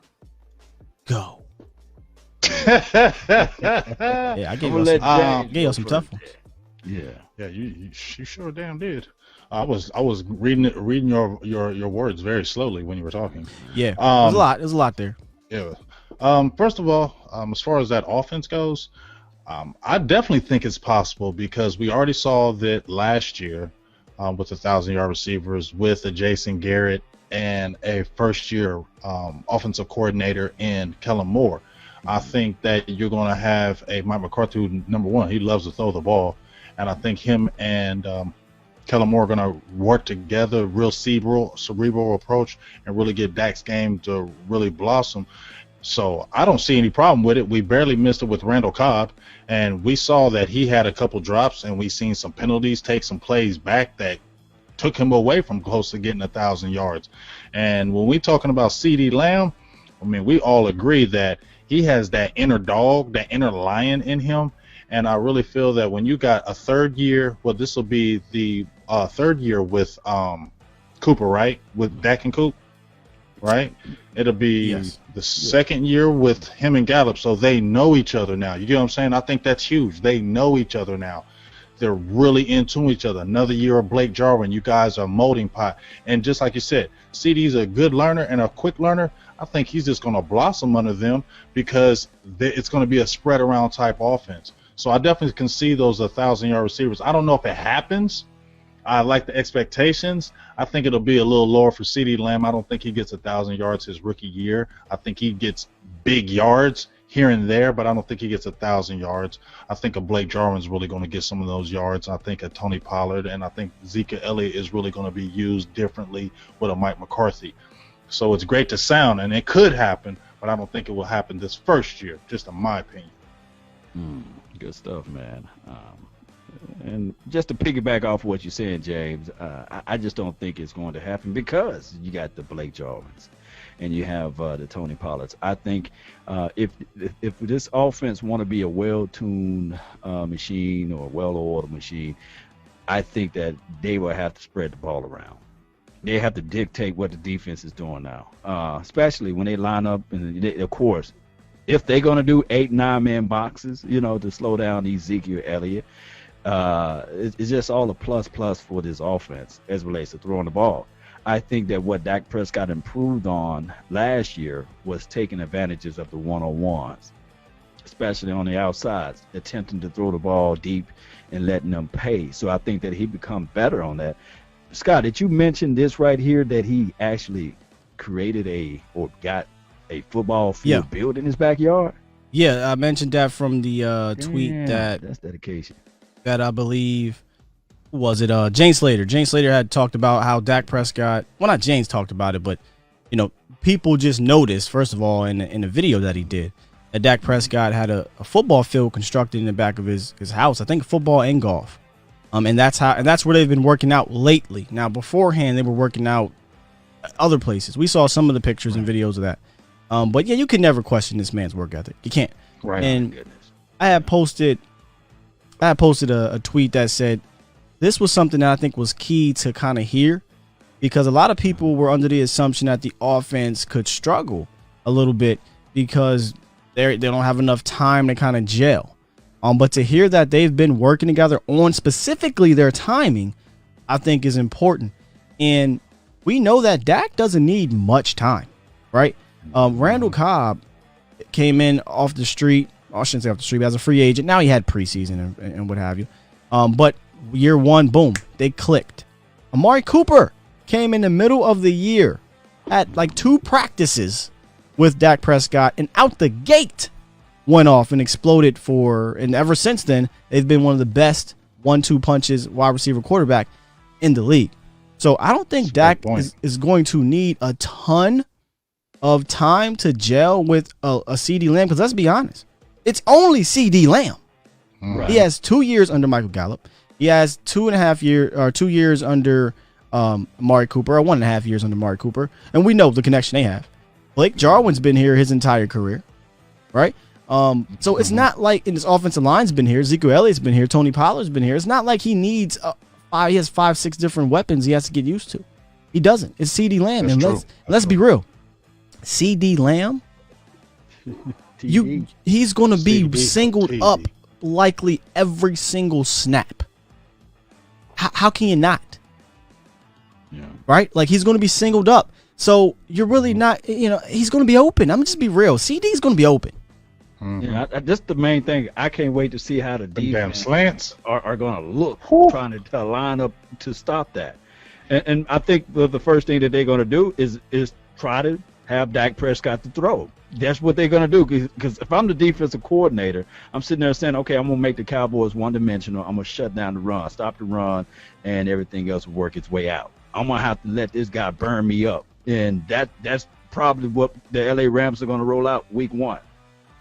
What do you think they're going to do? You think they're going to line up in the box, James? What y'all think? Who's their defensive coordinator? Look, I'm going to punch you in the mouth until you stop it. I'm going to put everybody in the box. Going now, right? Yeah. Is Wade still there? He's gone. He's gone. Yeah. Yeah, I'm not sure who their defensive coordinator is. It'd be tough. I mean, here's my thing, because I know a lot of people say, stop Ezekiel Elliott and make Dak throw. But I think this year, when you see all these damn weapons now, and I feel like you'll be a damn fool if you go in every game like that, right? This is the reason why too. And tell me if y'all agree with this, or what's your thoughts on this? I think that these teams are going against. Okay, we're going against Dak and them, but we're going against Jason Garrett too. And you know what? They play the same kind of way every single time. So we ain't got to worry about doing this and that, because this is the way this game is going to go. I think now, in my opinion, now these teams come in and say, okay, they got McCarthy. He's been out a year. Okay, we don't know which kind of angle they're going to come at. We don't know what they're going to do. This is a whole different thing. So I think that's the advantage per Cowboys. What's your thoughts? It's a great point, and I'm going to try to connect that to something different here. I'm going to bring up this name, please. Okay. Cowboys Nation, do not punch me. But Scott Linehan. Scott Linehan benefited from exactly this, James. And here's how I'm going to tie it. In 2016, Tony Romo went down about a week before the season. 2 weeks maybe before the season. And Dak Prescott had to be thrusted into the starting role. There wasn't a chance in hell Scott Linehan was going to throw him a 14-year veteran playbook. He wasn't going to throw him Tony Romo's playbook. So what Scott Linehan had to do, he was forced to adjust. We never adjusted out of being ahead of the curve. We adjusted because we had no choice. So he was forced to adjust, and he just so happened to be gifted a multi-dimensional type of quarterback in Dak, and I don't want to say generational, but an elite running back in Ezekiel Elliott. And they both were rookies with no tape on them, with no idea how the Cowboys were going to deploy them. So we came out screaming on fire. 11-1 we started. We didn't really start seeing until you went to like veteran defensive coordinators like the Giants, who you had to play twice, right? Like the Vikings, we won, but they gave Dak trouble. We didn't start seeing him struggling until then. So while we have that advantage, we had that advantage back in 2016, it reminds me of something now. You have Mike McCarthy, who is a West Coast guy, who is not coming in here to say we're running strictly West Coast. He came in here and said, hey, I don't want to change the good things that the Cowboys have done under Kellen Moore. I'm going to keep Kellen. We're going to implement some of the things I know. We're going to keep Kellen. Let's be real. In my opinion, Kellen was shackled. Kellen, I don't think, was able to just blossom under Jason Garrett. Under Mike, I think it's obvious Mike wants to groom an amazing offensive coordinator. So he's going to let Kellen have a lot of influence on what to do with these players because he's been here. He's played with these guys. He knows what works best with Amari Cooper, Michael Gallup, Tony Pollard, Zeke, Dak, Jarwin. He knows what works best. But Mike McCarthy has the experience on how to game plan, how to week to week put together things to take advantage of defenses that Kellen Moore just isn't used to seeing yet. So when they go into that film room, Kellen and Mike can sit there and say, okay, you see that cover 2, when that safety comes down, they go back to single. They can talk this out and say, this is what's going to happen, because I know against that defensive coordinator who I've played against 12 times in my career, this is what's about to happen. What do you think, Kellen, we can do to go off of that, counter that, whatever? But I'm just giving examples. But I think having Mike McCarthy and Kellen Moore together will give this unknown, similar to Scott Linehan in 2016. So we could come out with that advantage. And then if all Dak has to do is get used to a CD Lamb, I don't think there's going to be much. I don't think it's going to take long for this offense to get rolling. I digress. Yeah, my biggest concerns on this offense is the front 5, and I'm talking about the offensive line. That is one unit that must be on the same page. You can't have somebody on page 9 when they're on page 7. So hopefully they can build that continuity. And on top of that, just maybe we see some type of positional battle within, like Looney versus Biotish or whoever, so that we can go ahead and get that thing going in the right direction. What are you guys feeling is the biggest weakness on this offense? I guess it's offense in general. Is it the offensive line or somewhere else? Maybe, honestly, that's the only flaw on this team. Depth at receiver, depth at tight end. I mean, tight end. Well, I think that Jarwin and Blake Bell. I looked at a lot of Blake. I like Blake Bell. I love Jarwin. I'm not gonna lie. Safety net for your boy. Right, but let's be real. Yeah, right. But let's be real. You're asking me who is the weakness on the team. The weakness on the team. If I had to say weak, I don't think Blake Jarwin is weak. But that's why I said the depth at tight end. If Blake Jarwin goes down, okay. I see you know what I'm saying. So I don't know, man. Maybe I'm speaking highly. Shit, I don't know. But what's the weakness on this offense? I'm sorry, not the team. The offense. That's tough. I mean, tight end is where I can go right now. Depth at tight end. Maybe depth on offensive line. Yeah, because you have Dalton Schultz. Schultz. You know what I'm saying? Here's what where you go, man. This guy is slapping himself. What does that mean? Mm-hmm. Oh, because I was punching. Where my guy Jay go? Because he had something that I don't like this. I don't like this thought either. And I'm not saying that, Jay, but Jay said, okay, so Skywalker, I swear the whole teams didn't have tape on Dak as a rookie. Excuse is hilarious. Y'all telling me it took 11 games to finally figure out Dak. Plus our offense was vanilla too. That's not it. We were 11 and 1. We were 11. That's not what I'm saying. Teams can. Our offense was not a crazy offense. They weren't out here doing what's his name, Andy Reid things, right? They weren't out here doing these things they did with Pat Mahomes. But when in the hell did you see a Cowboys offense under Tony Romo have an RPO effect to it where the quarterback was pulling it down, running and trucking somebody? Don't worry, I'll wait. Serious question. When did you see that? Well, this is what I heard. This is just what I heard. Hold on real quick, Lo. Hold on real quick. I'll let you go after that.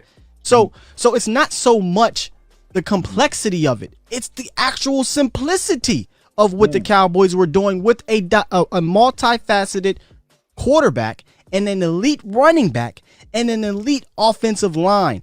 People are not used to having to defend the quarterback in Dallas and a running back that can go 60 on you. Okay? Yeah. Mixed with a wide receiver in the red zone that could jump up with anybody.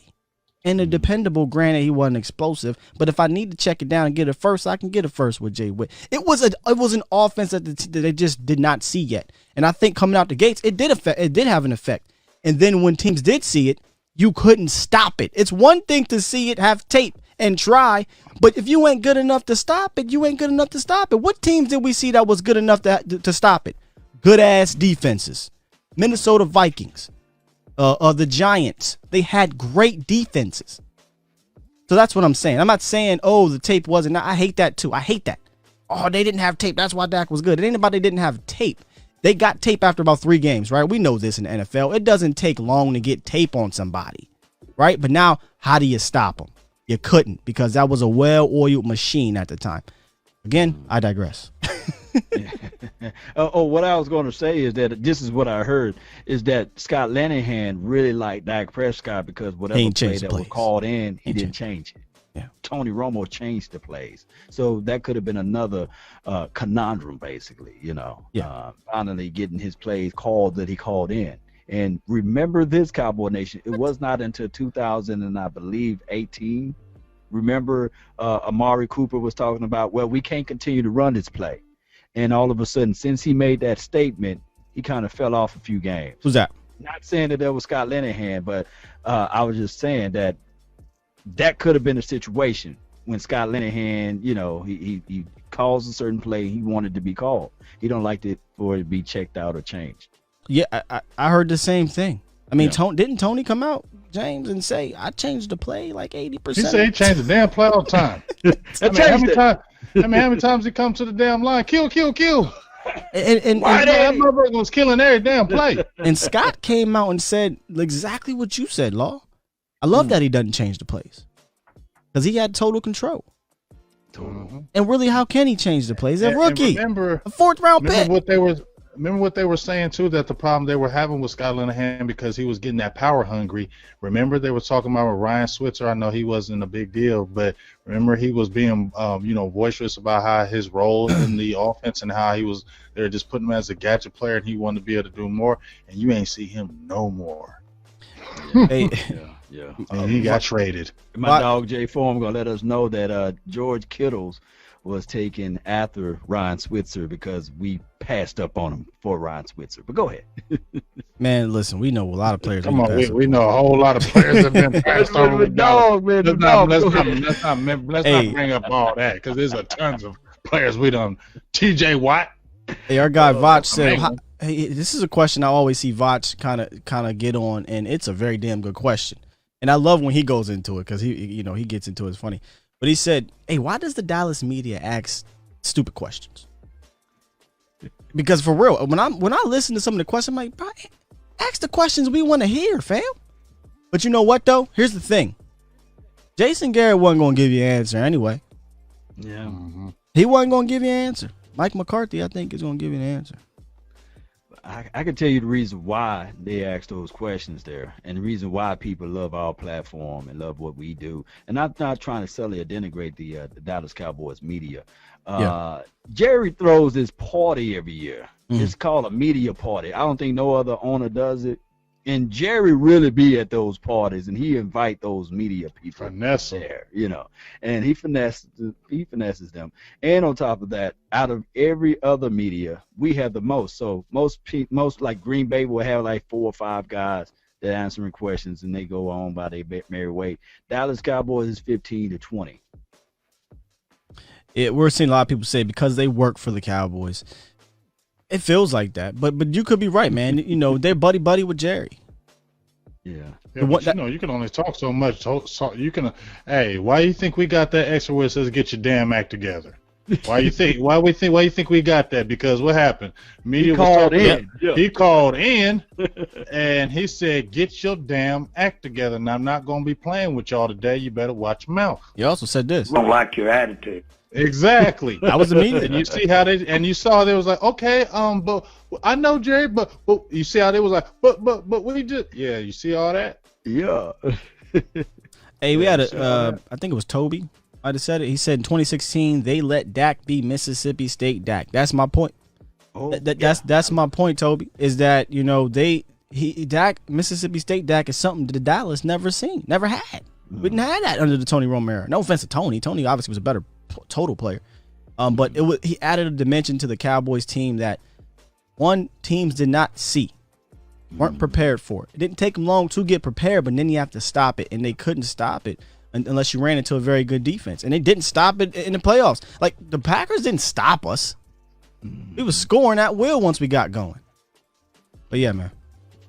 I agree to what you're saying, and also I agree with Beasley over here saying Darrell Henson. He's not one of those guys. Yeah, if y'all don't know Darrell Henson, man, just Google. Yeah, he definitely ain't one of them because he attacking them suckers every show. He don't be at that party long, No, they kick him ass. That Dale kick his ass on out of here. Right, get him out of here. So Vach brought up this exchange with Cooper in the media, which I found weird as hell too. They asked Cooper about Dak's contract, and Coop said, I don't really want to talk about another man's money. The next question, somebody said, hey, how does not signing Dak Prescott make you feel? But you know what? Here, let's be honest. We could go to every team. They all ask stupid, repetitive questions. That's true. Yeah, true. That's very true. Hey, we got the lines open, 701-802-5083. Access code 533-9757. Call in, get your takes off. What Law likes to say, the phone lines for your mind. I like that one. Oh, yeah. Hey, y'all heard? Y'all let me know about that Michael Gallup article you guys saw. And let the nation know about that too, because he's a part of this attack. We kind of been talking about, CeeDee Lamb, Cooper, and Dak and stuff. Who seems to be like the stepchild right now is Michael Gallup. Yeah. But that article, I seen one article where they're like, watch out for Gallup because he could be like the Chris Godwin. I know Chris led the league in yards last year, but I think they're similar players. I don't really see Chris Godwin and Gallup as this astronomical difference. I just think that you had a super pass-heavy team in Tampa. So, of course, your number one, number two wide receivers are going to get a lot of tick. And he's good. So, it helps that he's good. So, yeah, I don't see a big gap. Man, I don't see bad. But, yeah, go ahead, Law. I know you touched on it on your stream earlier. I actually talked about this, and a lot of times it's always the next car that everybody likes. But when you think about Gallup, in the type of offense, even though Dak Prescott threw all over the world, right? We were still a run-first team. For him to put up those type of numbers compared to a pass-first team, which Godwin put up, and trust me, I like his skill set. I like him coming out of college, but Godwin, I think he's been in the league an extra year longer than Gallup, and I think that Gallup already came out last year, believe it or not. And he showcased some flashes his rookie year. I'm about to say, I think we heard who was we talking to, man? Cedric Wilson. Cedric Wilson said that Michael Gallup really went under Allen Hurns' wings. And he said the Michael Gallup that we saw, and this was on the Late Night Hype, y'all. This is why you got to subscribe to the Late Night Hype. What did my man say? Late Night Hype. Please like this. I'm just going to share this because we're talking about pure commentator gold right here, y'all. You know what I'm saying? You're not going to get it nowhere else except the Late Night Hype. I love the way he said that. The Late Night Hype. This is why you got to rock with us. Cedric Wilson came on here, who, as you guys know, is our receiver. He's been with us for 3 years now.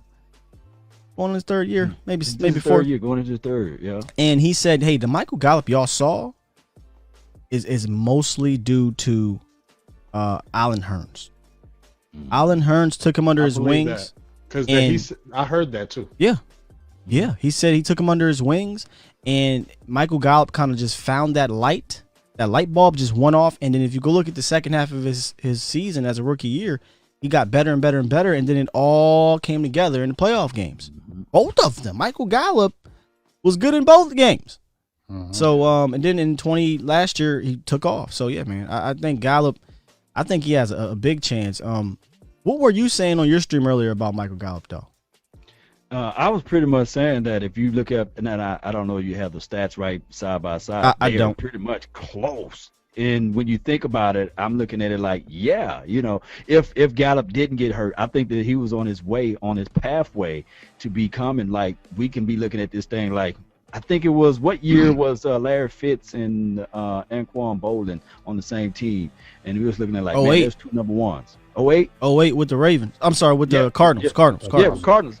I thought that if he didn't get hurt, if he didn't have that situation with his knee, I seen he had a lot of drops. That's due to concentration drops. Anybody who plays sports, when you have your lower extremities hurt, it's hard for you to stay focused on the ball. You're worried about that knee. You worry about that knee, man. You will literally tell people, Big AJ, hit me high, man. Hit me up high, man. Let me walk. Because think about a couple of those drops he had, and I don't make any excuses for this at all. But and I think he hurried back from his injury because remember they were pressing him. Hey, you got to get back. You got to get back. So I think he came back from that injury quick.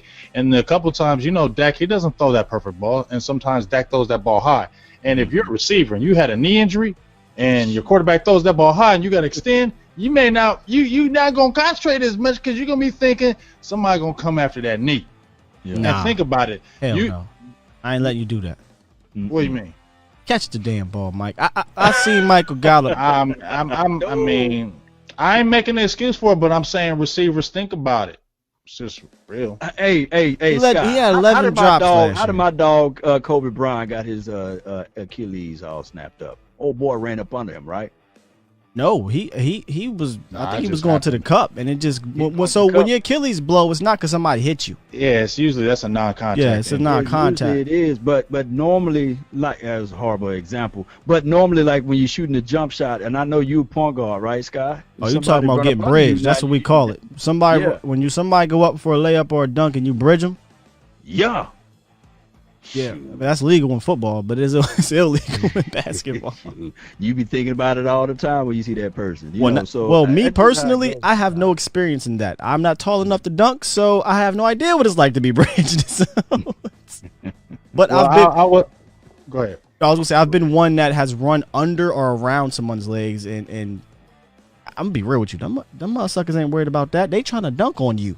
I'm gonna keep it real. Like, I'm not tall. I'm 6'1", and you know what I'm saying. Yes, I used to have them hops. How's the weather up there? I used to dunk all that, but let me tell you something. After somebody does come under you, yes, you do. You watch from that point on in that game.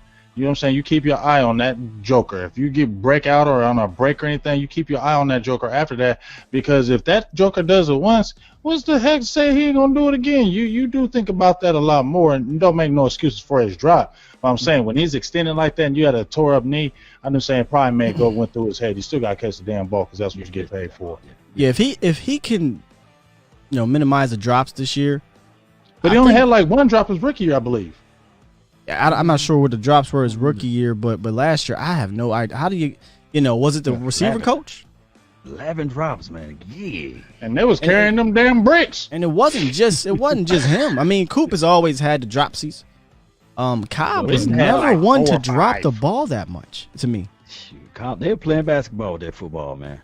If anybody that I love on the team now, it should be Sedarian Lamb. I heard that he don't drop the ball. He don't get those drops. All right, y'all. You ready to open up the lines a little bit? Yeah. All right, 2-1-10 or 2-Dime. What's up, 2-Dime? How's it going?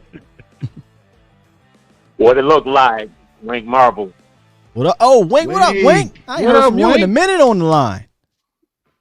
Yeah, man, y'all got me. I'm getting ready to go in that third shift, man. Y'all got me up, man. I should be in the bed. That's what we do. We the late night. But the pure commentator goal. There you go. What's up, Wayne? What up, y'all? Yeah, man. First of all, I heard y'all touch on it last week, man. I took one for the team for y'all. I just want to let y'all know. What's that? We got some Tristan Hill news that would have never came out if I ain't had to say nothing to Mr. Neville Gallimore. Yeah, shout out to you for that. Because he came at me because I was like, he did all right, at you, fam. All these defensive line players coming out with these workout videos. I was like, come on, Tristan Hill, you come on, son. Everybody got these workout videos. You ain't got none. And then, of all people, the new kid on the block, Neville Gallimore, was like, look here, Wayne. That boy been working out. I'm like, okay, we ain't hear that from none of the Dallas media, nothing. So I was like, I wasn't even mad. I was like, man, that's the most news we heard all season because ain't nobody said nothing about Tristan Hill, him trying to bounce back or nothing. So I was like, okay, I'll take one for the team. It's all good. We appreciate that because we actually used that on a lot of our shows. Hell yeah, we needed that, Wink. We appreciated you for that. And he came out of what's so crazy about it, Wink? Me and Scott was talking like, did he tag? I mean, did you tag him or something? No, you said, nowhere. Did you talk to Neville Gallimore? I hit Sky up. Look, I hit Sky up. I said, hey, did you talk to Gallimore, dog? Where'd he come from? Did Sosa reach out to him? The video was on. It was. I think it was on his page, and I was like, come on, Tristan Hill, you got Antoine Woods and all these other guys coming out with workout videos. I done seen the whole defensive line come out with workout videos, but you. And everybody talking about you about to get bumped off the team. You should be the one that out here. Even Jay Lou, everybody talking about he fringe, maybe traded, isn't it? He coming out with videos, with Wolf Hunter doing vertical jumps, 40-foot vertical jumps on top of big mats and stuff. Yeah, you know what I'm saying? So like he trying to prove his prove his worth still on the team. Like he's getting it in. So I was like, man, what's up with Tristan Hill, man? No, I mean we all were wondering, but hey, I'm be honest, I thought somebody said this today, and I wonder what y'all think. The Oakland or the Las Vegas Raiders. They remember they just cut a guy named PJ Hill, or there's a guy, it was a second round defensive tackle.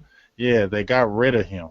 And he mentioned, okay, they just cut this defensive tackle who was a young one. He's a second-year player. Mm-hmm. He said, I guarantee you that he's opening the door for Tristan Hill to come over to Oakland because of Marinelli.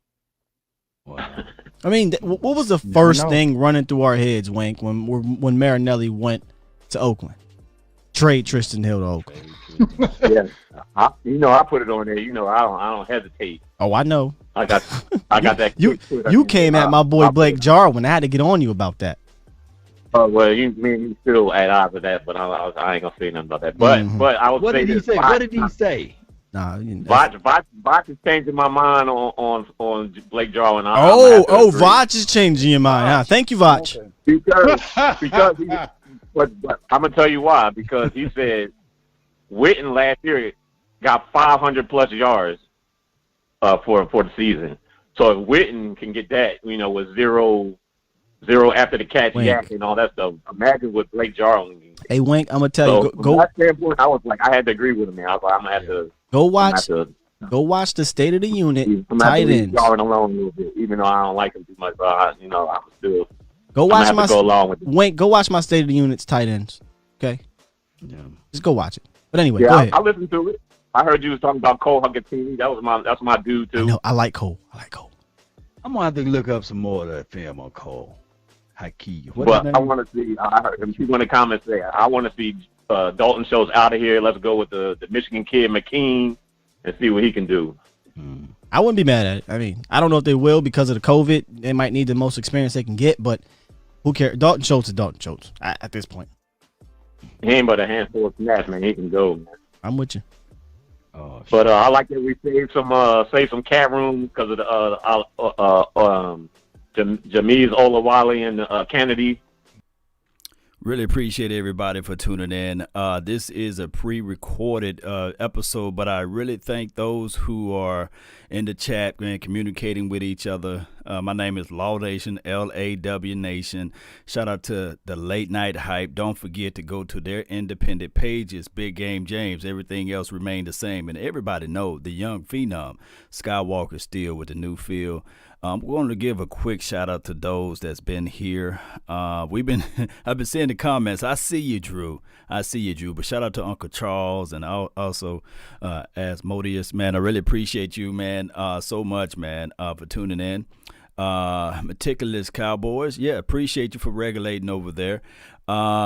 This team is different, Cowboy Nation. I know a lot of people gonna look at it and say, well, that's what they say every year, right? This team is different.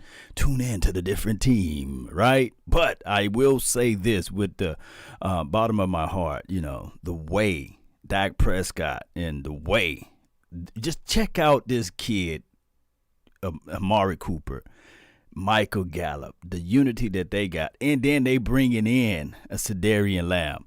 I love the way Cedarian Lamb fits right on in, right? And trust me, Ezekiel Elliott and Tony Pollard, those two combinations for the nation, going to be sick with it, right? Meticulous Cowboy, Josh Johnson, you've been here. That's what I'm talking about. This is a marathon. How long you think this thing can roll, right? Because what I'm doing is basically pushing out my podcast, and as you guys can see, I'm multiple locations, right? iTunes and beyond. And all you got to do is type in LAW Nation, and you will see my name, face, or logo, and all of our hard work, man. And also, the stuff that we put on Facebook and beyond. I really appreciate everybody, man. But the Late Night Hype, man, it's a dope concept, and we got a lot of things down the line for you all. The season got to just be here. It's got to. And when the season get here, we will see.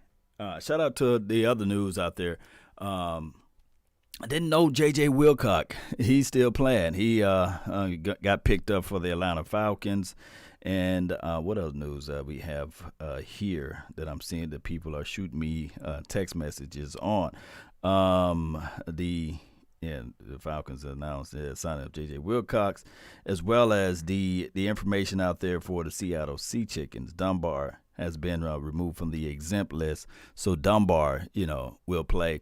And I think that DeAndre Baker for the Giants, I don't think that he will ever get back to the NFL, right? Him and the Darius Geis. For those who don't know those two guys, just Google them. Google Darius Geis, right? As Modia says, wonderful idea. You guys think so, right? Right. Appreciate you. Let's listen back to the late night hype. Subscribe to us, man, and support this thing, because one day,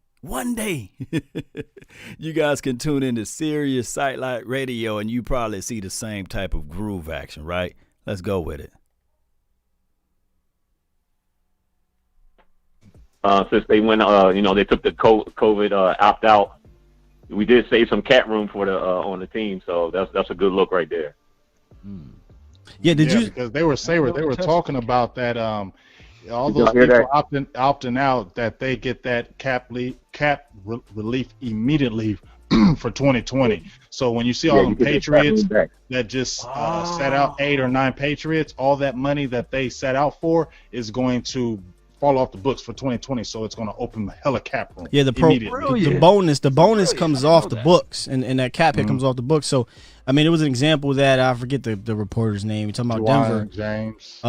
One of the Denver guys sat out, and it was tackle. Yeah, and he was going to be $13 million on the cap. They get that whole entire $13 million, and if they wanted to go sign Jadeveon Clowney, they can.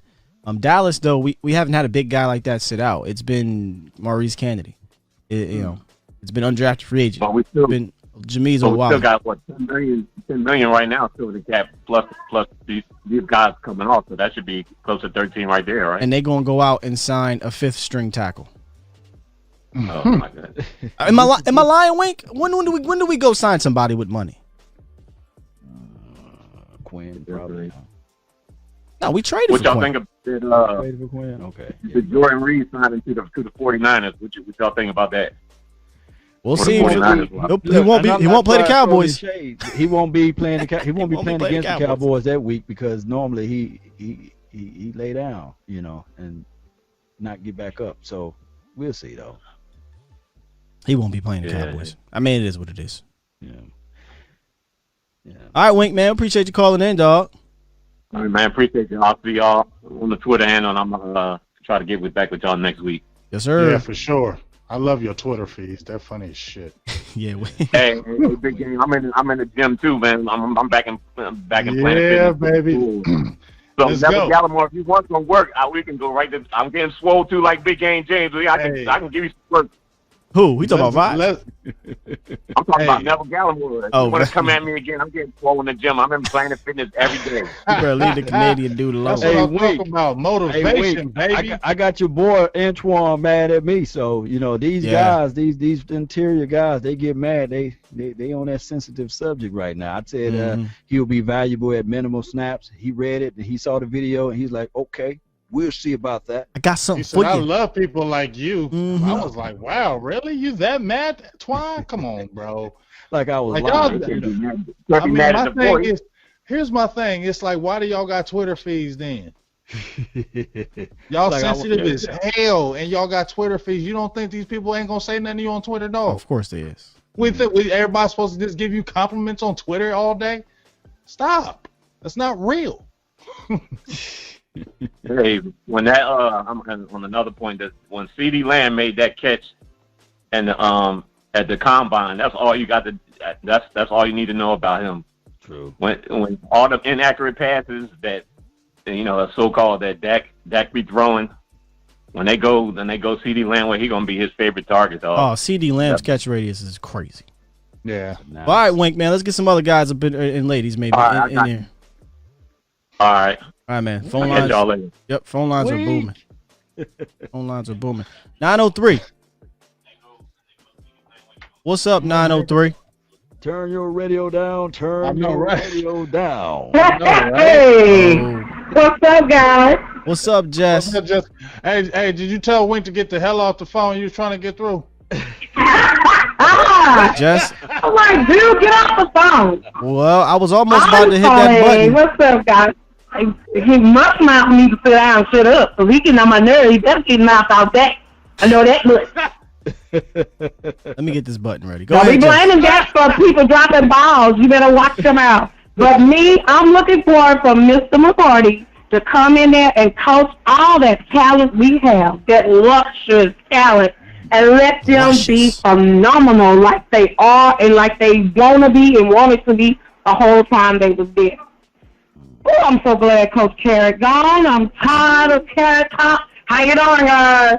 Get off of here with that. But anyway, I'm looking for him to really let the boys, coach the boys, and them to let Dak be Dak, the Dak that he always wanted to be. Everybody wanted to do their talent. They had that talent, but when they got angry, you know, all those same old plays, everybody knew what play we was going to do, knew what they were going to line up for. All of that got on my nerves. And when you could tell when Gary wasn't calling the play because we were balling. But the minute he went back to doing and stopping the boys and doing what they were doing, it's like he wanted them to be sabotaged. That's how I felt. Like he didn't want them to progress once he knew that his job was over. But I'm looking for them to progress, and I'm praying that this COVID thing don't take over our boys or anything, really. Funny in the chat. But yeah, I mean, lost another cousin. She had a heart attack. She was my age. But I'm sorry to hear that, Jess. Being able to hear you all tonight and the show that peps my spirit and keeps my spirit up. So just keep on doing what you're doing, guys. I love the show. I love being a part of the show. I love being a member. And I love what y'all do. You are definitely, we love you too. Thank you, Jess. Yes, indeed. You're welcome. Y'all, you have a good night. She always brings the energy. That's always. And like I said, all I gotta say is this: if y'all ever want to talk some trash about Dak, I got somebody for you. That's all I gotta say is, you say one thing about Dak, I got something for your ass. Somebody said rest.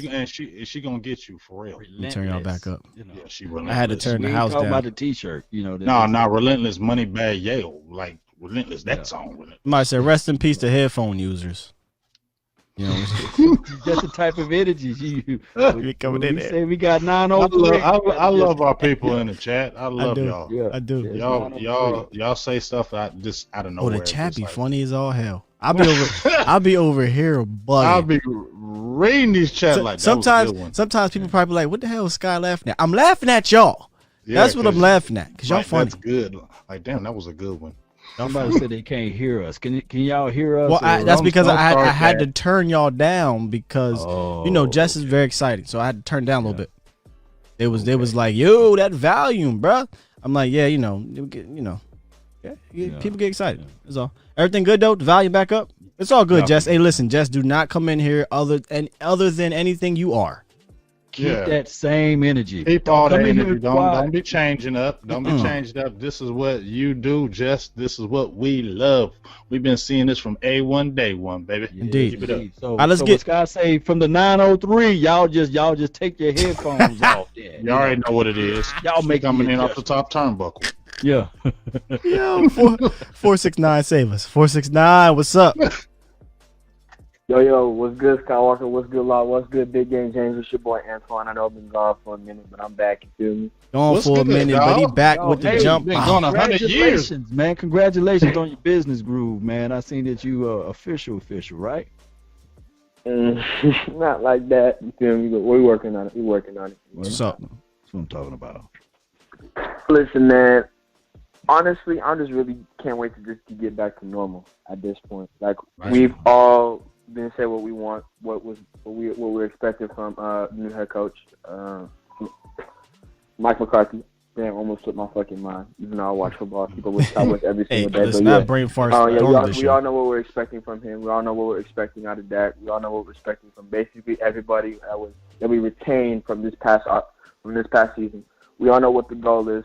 Hopefully, at least it's an NFC Championship game. I know I don't want to get the hopes up too big, but you know. But yeah, man. honestly, what I kind of really want to touch on is I just don't want us to like really make the same mistakes as we did last year, which I don't think is going to happen. And I'm just excited for training camp. Competition, especially at that DB position, is up for grabs. Listen, I just want the best of the best come week 1. Because, I mean, especially since we playing the Rams. I don't care what people say, the Rams ain't going to be good. Now the Rams are going to bring it. Regardless, they got Aaron Donald on their team. And Jalen Ramsey. Come on now. Let's go. I love it. Really.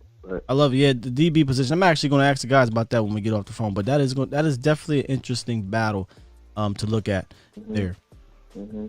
And y'all are kind of low-key sleeping on Bell. I looked at his film. He low-key good. I think he was. Who's that? Blake Bell? Blake Bell. Yeah, Blake Bell. Oh, no, I ain't sleeping on him. I like Blake. I like when they signed him up. I was liking him. I like him.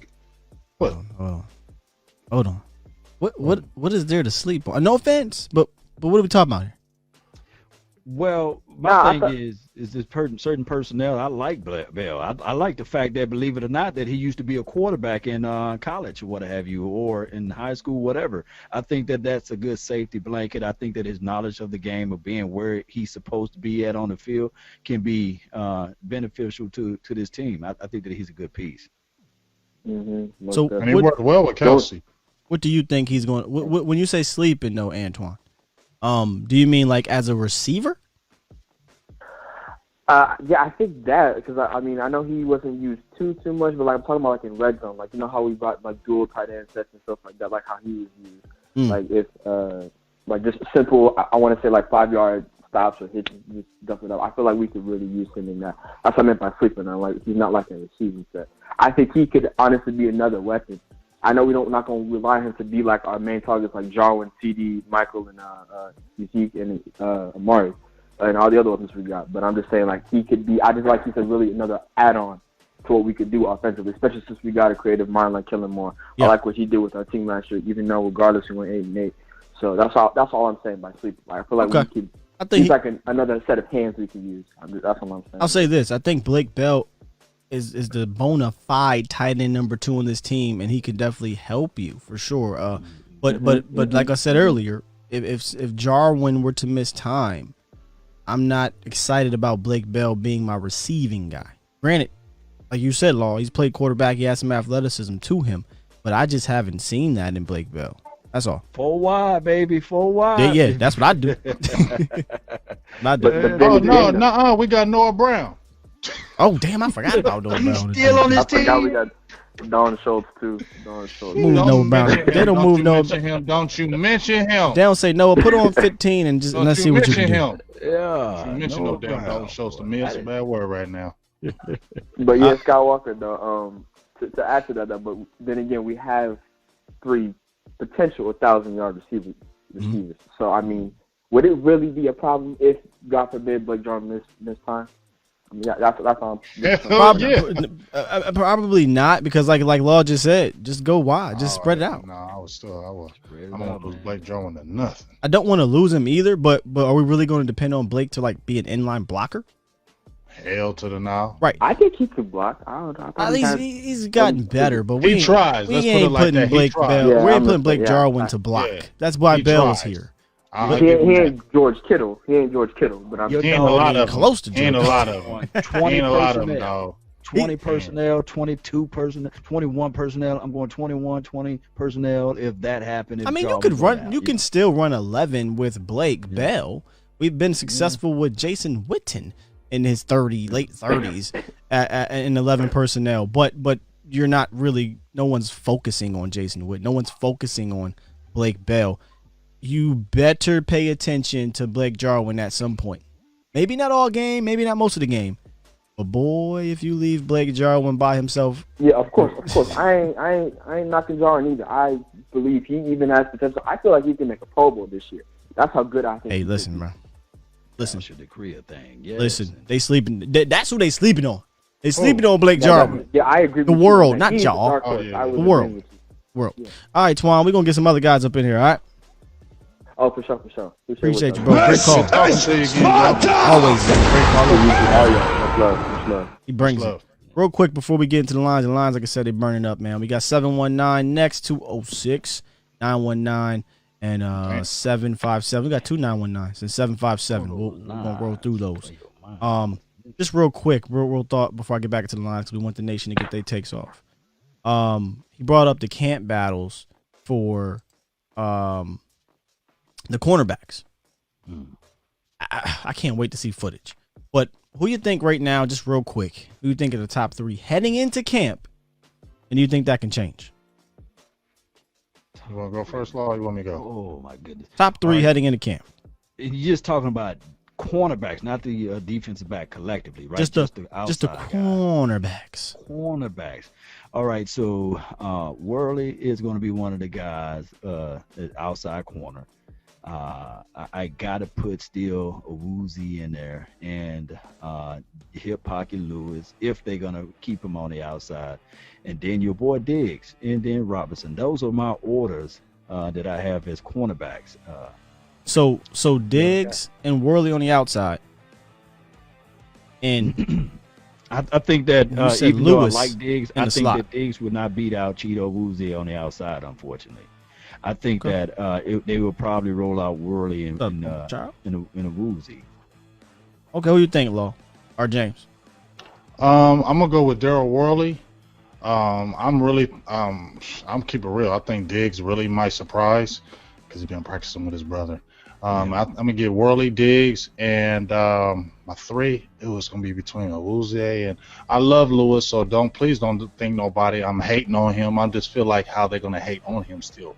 But I'm gonna say Awuzie, Worley, and Diggs with the close second of Anthony Brown, just because I feel like they have that something for him. I don't know what. No, I'm with you. I'm actually with you. I'm gonna go Awuzie, and I'm gonna go Worley, and I'm gonna go Anthony Brown because we're talking about coming in. Coming in again. Y'all know how I feel about Diggs. I second round pick. I don't think he's a guy that they're just gonna want to bench. Like not say bench, but not get in there as soon as possible.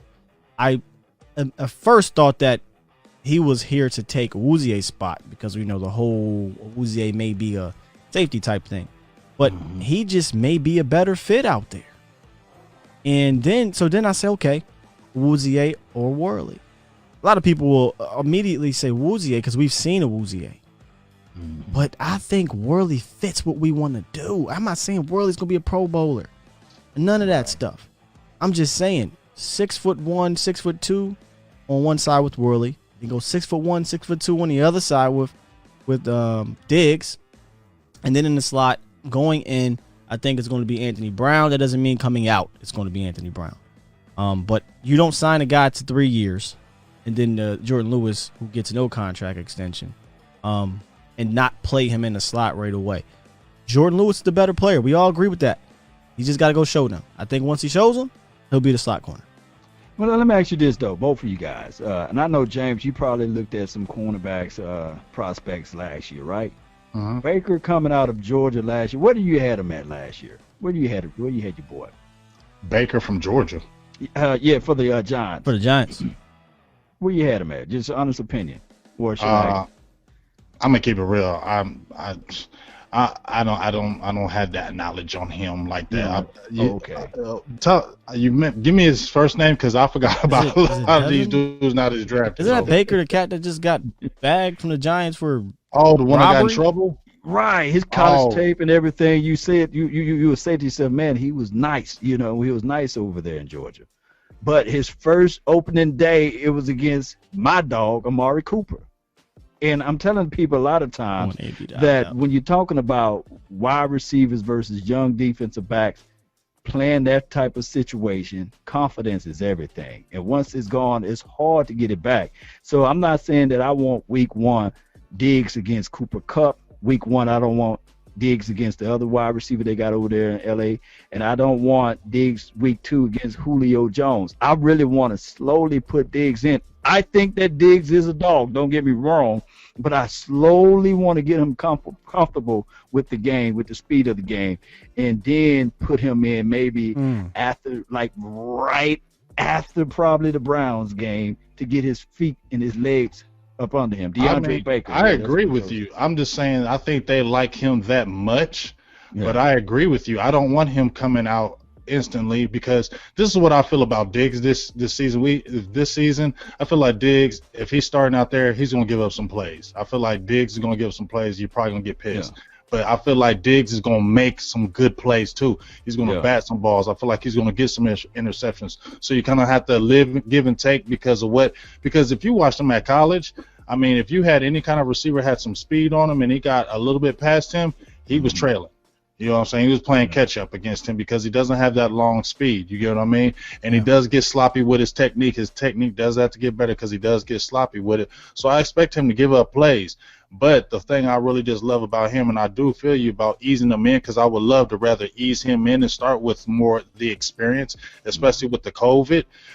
Bring him in slowly. But he's a guy that he can come in and I feel like he can just make plays. I don't think it's going to take him long. Me and Boss talked about his deficiencies are coachable. That's the beauty of what his issues are. They're not physical. They're not mental. They're just coachable things. He's a college kid, right? He can get away with what he was getting away with because he is just that good.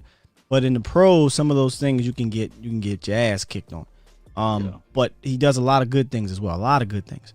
I don't think it's going to take Diggs long. And I told you, if it was a normal preseason, normal season, I think Diggs comes in as a starter. I just think he's that good of a player.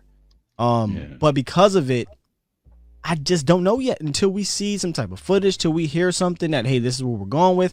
How do you just realistically just roll in the rookie on what?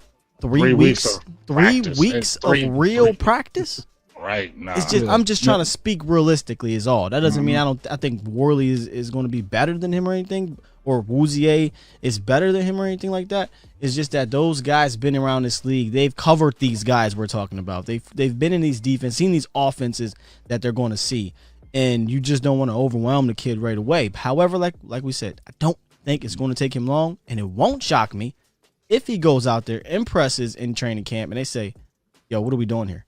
Let's just roll with it and just deal with whatever happens with the growing pains." Joseph Sandberg over here on my page over here. He says, "Law, to be fair, the Rams may start with Van Jefferson because the other kid, the speedy receiver Brandon Cooks, is gone. So they got Van Jefferson and they got Cooper Kupp. So I'm thinking if Van Jefferson, I'm putting my dog on him, your boy." Hip Pocket Lewis on him. Well, they still got Woods, Law. And I'm still, we still have Woods. They still got Woods. I'm putting Worley on Cooper Kupp. If we have, I don't know if we're gonna have a team that travels. I don't know what we're gonna do. I'm not scared. I'm not scared of their receivers. I like Cooper Kupp, but their receivers don't scare me. The Atlanta receivers kind of like, I'm kind of like, okay, Julio scares me, but Calvin Ridley, Julio scares me. Yeah. Matt Ryan when he's on fire. I ain't scared of none of them. I ain't scared of none of y'all fools. I ain't scared of none of y'all. Y'all wasn't killing us. They wasn't killing us when 2018 and 2019. We weren't getting destroyed. So I feel better with the new crop that we have, because we weren't even getting ripped apart even with those when we had Byron Jones and them. So. But obviously, just everybody's not Byron Jones. We're talking about week two. Week two. I'm say, what you mean? Matt Ryan. Everybody's not Byron Jones. Is different from week 5 and week 6. Oh, bro. Matt Ryan always start off fast. They were doing it on Byron Jones. You silly fool. Dave's nut. Hey, 719. What's up? For your mind. Yeah, it was good. What it is, what it do. Yeah, man. Trevon Diggs is gonna be a dog, Hey, we agree with you. I think he got that dog in him. Yeah. But let him eat some puppy chow before we start getting them. Let him get some puppy chow first, though. But go ahead. Yeah. What's on your mind, 719? D Land, he's gonna be a dog too. Mm-hmm. Ready to get him on the field, see what he can do. You know what I'm saying? Indeed. What else is on your mind? I just want some chicken nuggets to talk. Some spicy chicken nuggets, man. He's doing a Dak commercial. He's doing a Dak. Got the spicy chicken nuggets. I did have a 4 for $4 about 2-3 hours earlier though, and it was fire. I'm gonna say this. 719. Pass that thing. That's all. You feel me? That's that good. Pass that shit. Yeah. Samson. Yeah. How you feeling about the season, 719? Before we move on, how you feeling? watch the Super Bowl. Sure, you know. Yeah, pass. Please pass it. No, I'm just mad.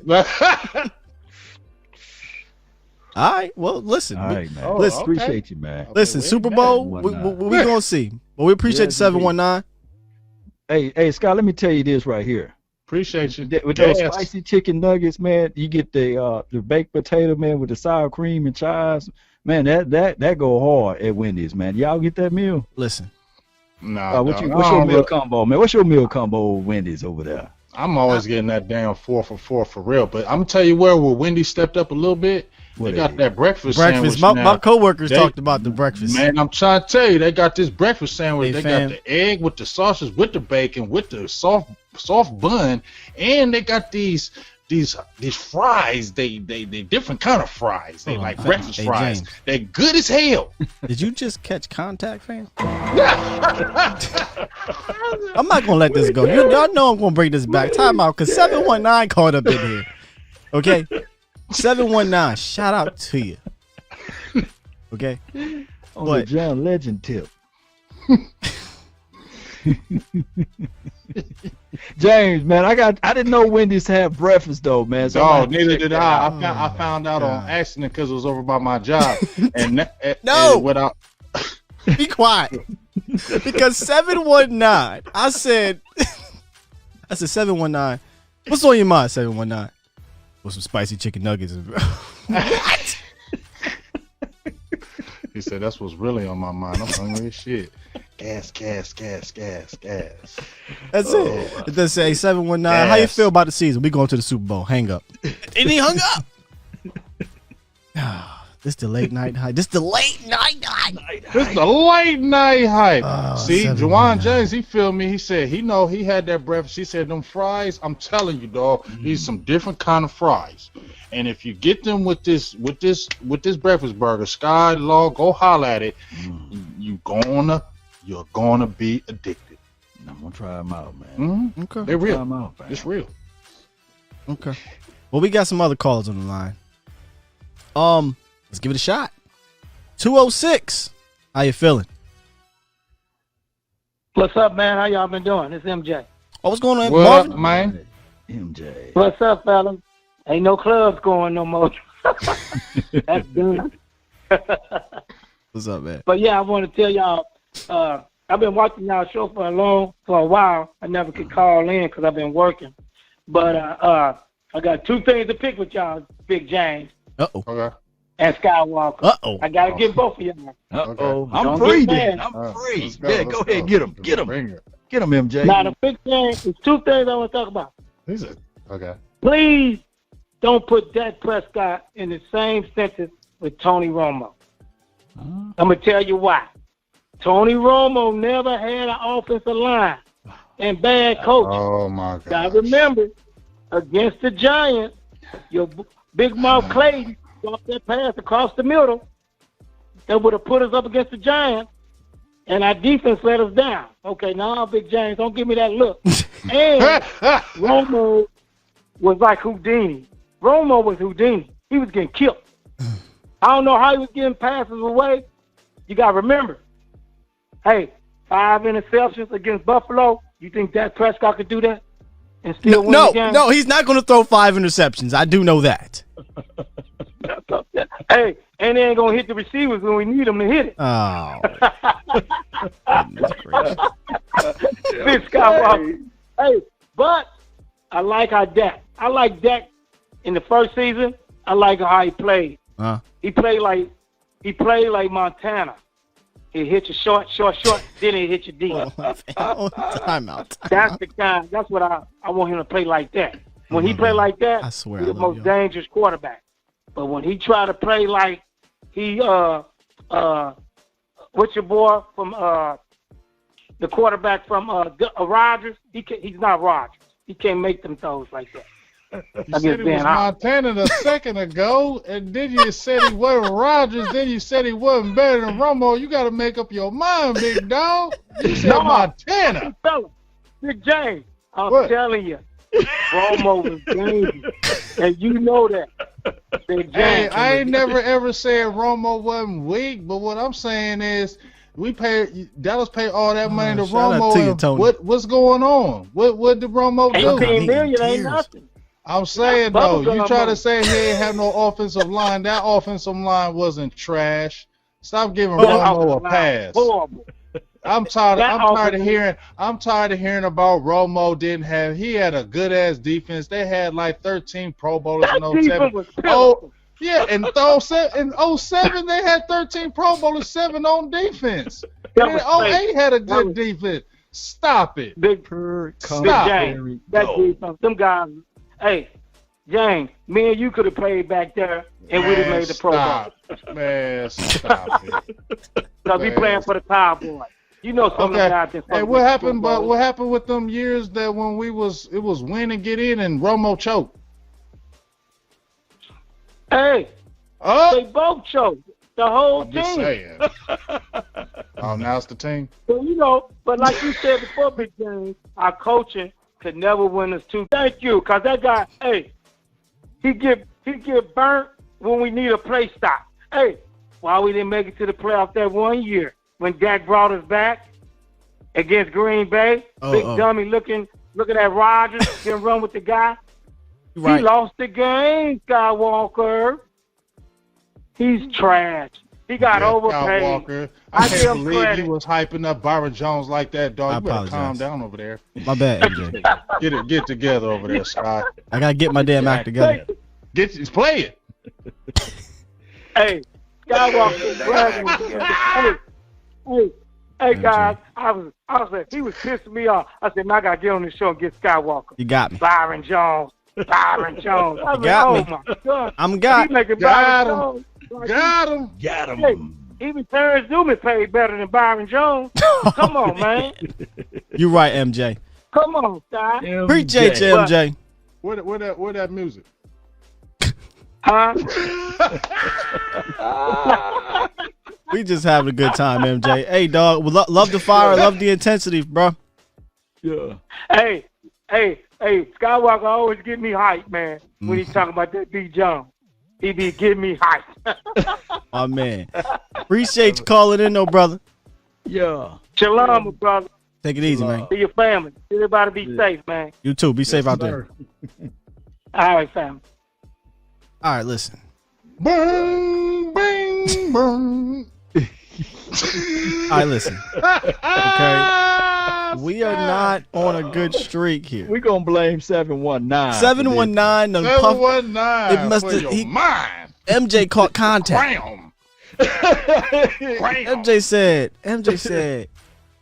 we need to stop saying Dak is on Tony Romo's level. But you know who Dak reminded him of? Joe Montana. What the hell is even that? But he ain't better than Rodgers, though. But he ain't Aaron Rodgers. He ain't Aaron Rodgers, though. You know, yeah. But he do remind me of a Joe Montana. This is funny. Listen, play like Brady. I'm gonna tell y'all something. I'm gonna tell you something right now. Who's next? 919. You better save us. You better save us. 919, please, Lord Jesus. My dog. 919. You are on the line. Here we go. What it is? Yo, Law. Yeah. What's up, What's up, fellas? What's going on, man? What's going on? Hey, man. This your man. Hey, this your man, Cheese, right here, man. How y'all fellas doing tonight? Great. Having a great time, man. Great. Wonderful time, man. Hey, I'm glad I got through, man. You know, I'm just one on my 30th year being the Dallas Cowboys. Ooh. You deep in the game. So, you know, hey, since 91, bro. So, you know, we got something to talk about. Got something to debate about. I heard all the other debates and everything and all that, everybody's opinion. But I'm going to give you mine. So, anyway, I got a question for y'all fellas, though. Mm. All right. To be honest with you, man, with this COVID-19 thing, how the season playing out with the protocols and all that, I hope the season start, but it's going to be tough. You know what I mean? But question for you, Law. Man, your rookie mistake. Yeah, you know, man, that's what some they do. pickle juice. I tell you my issue with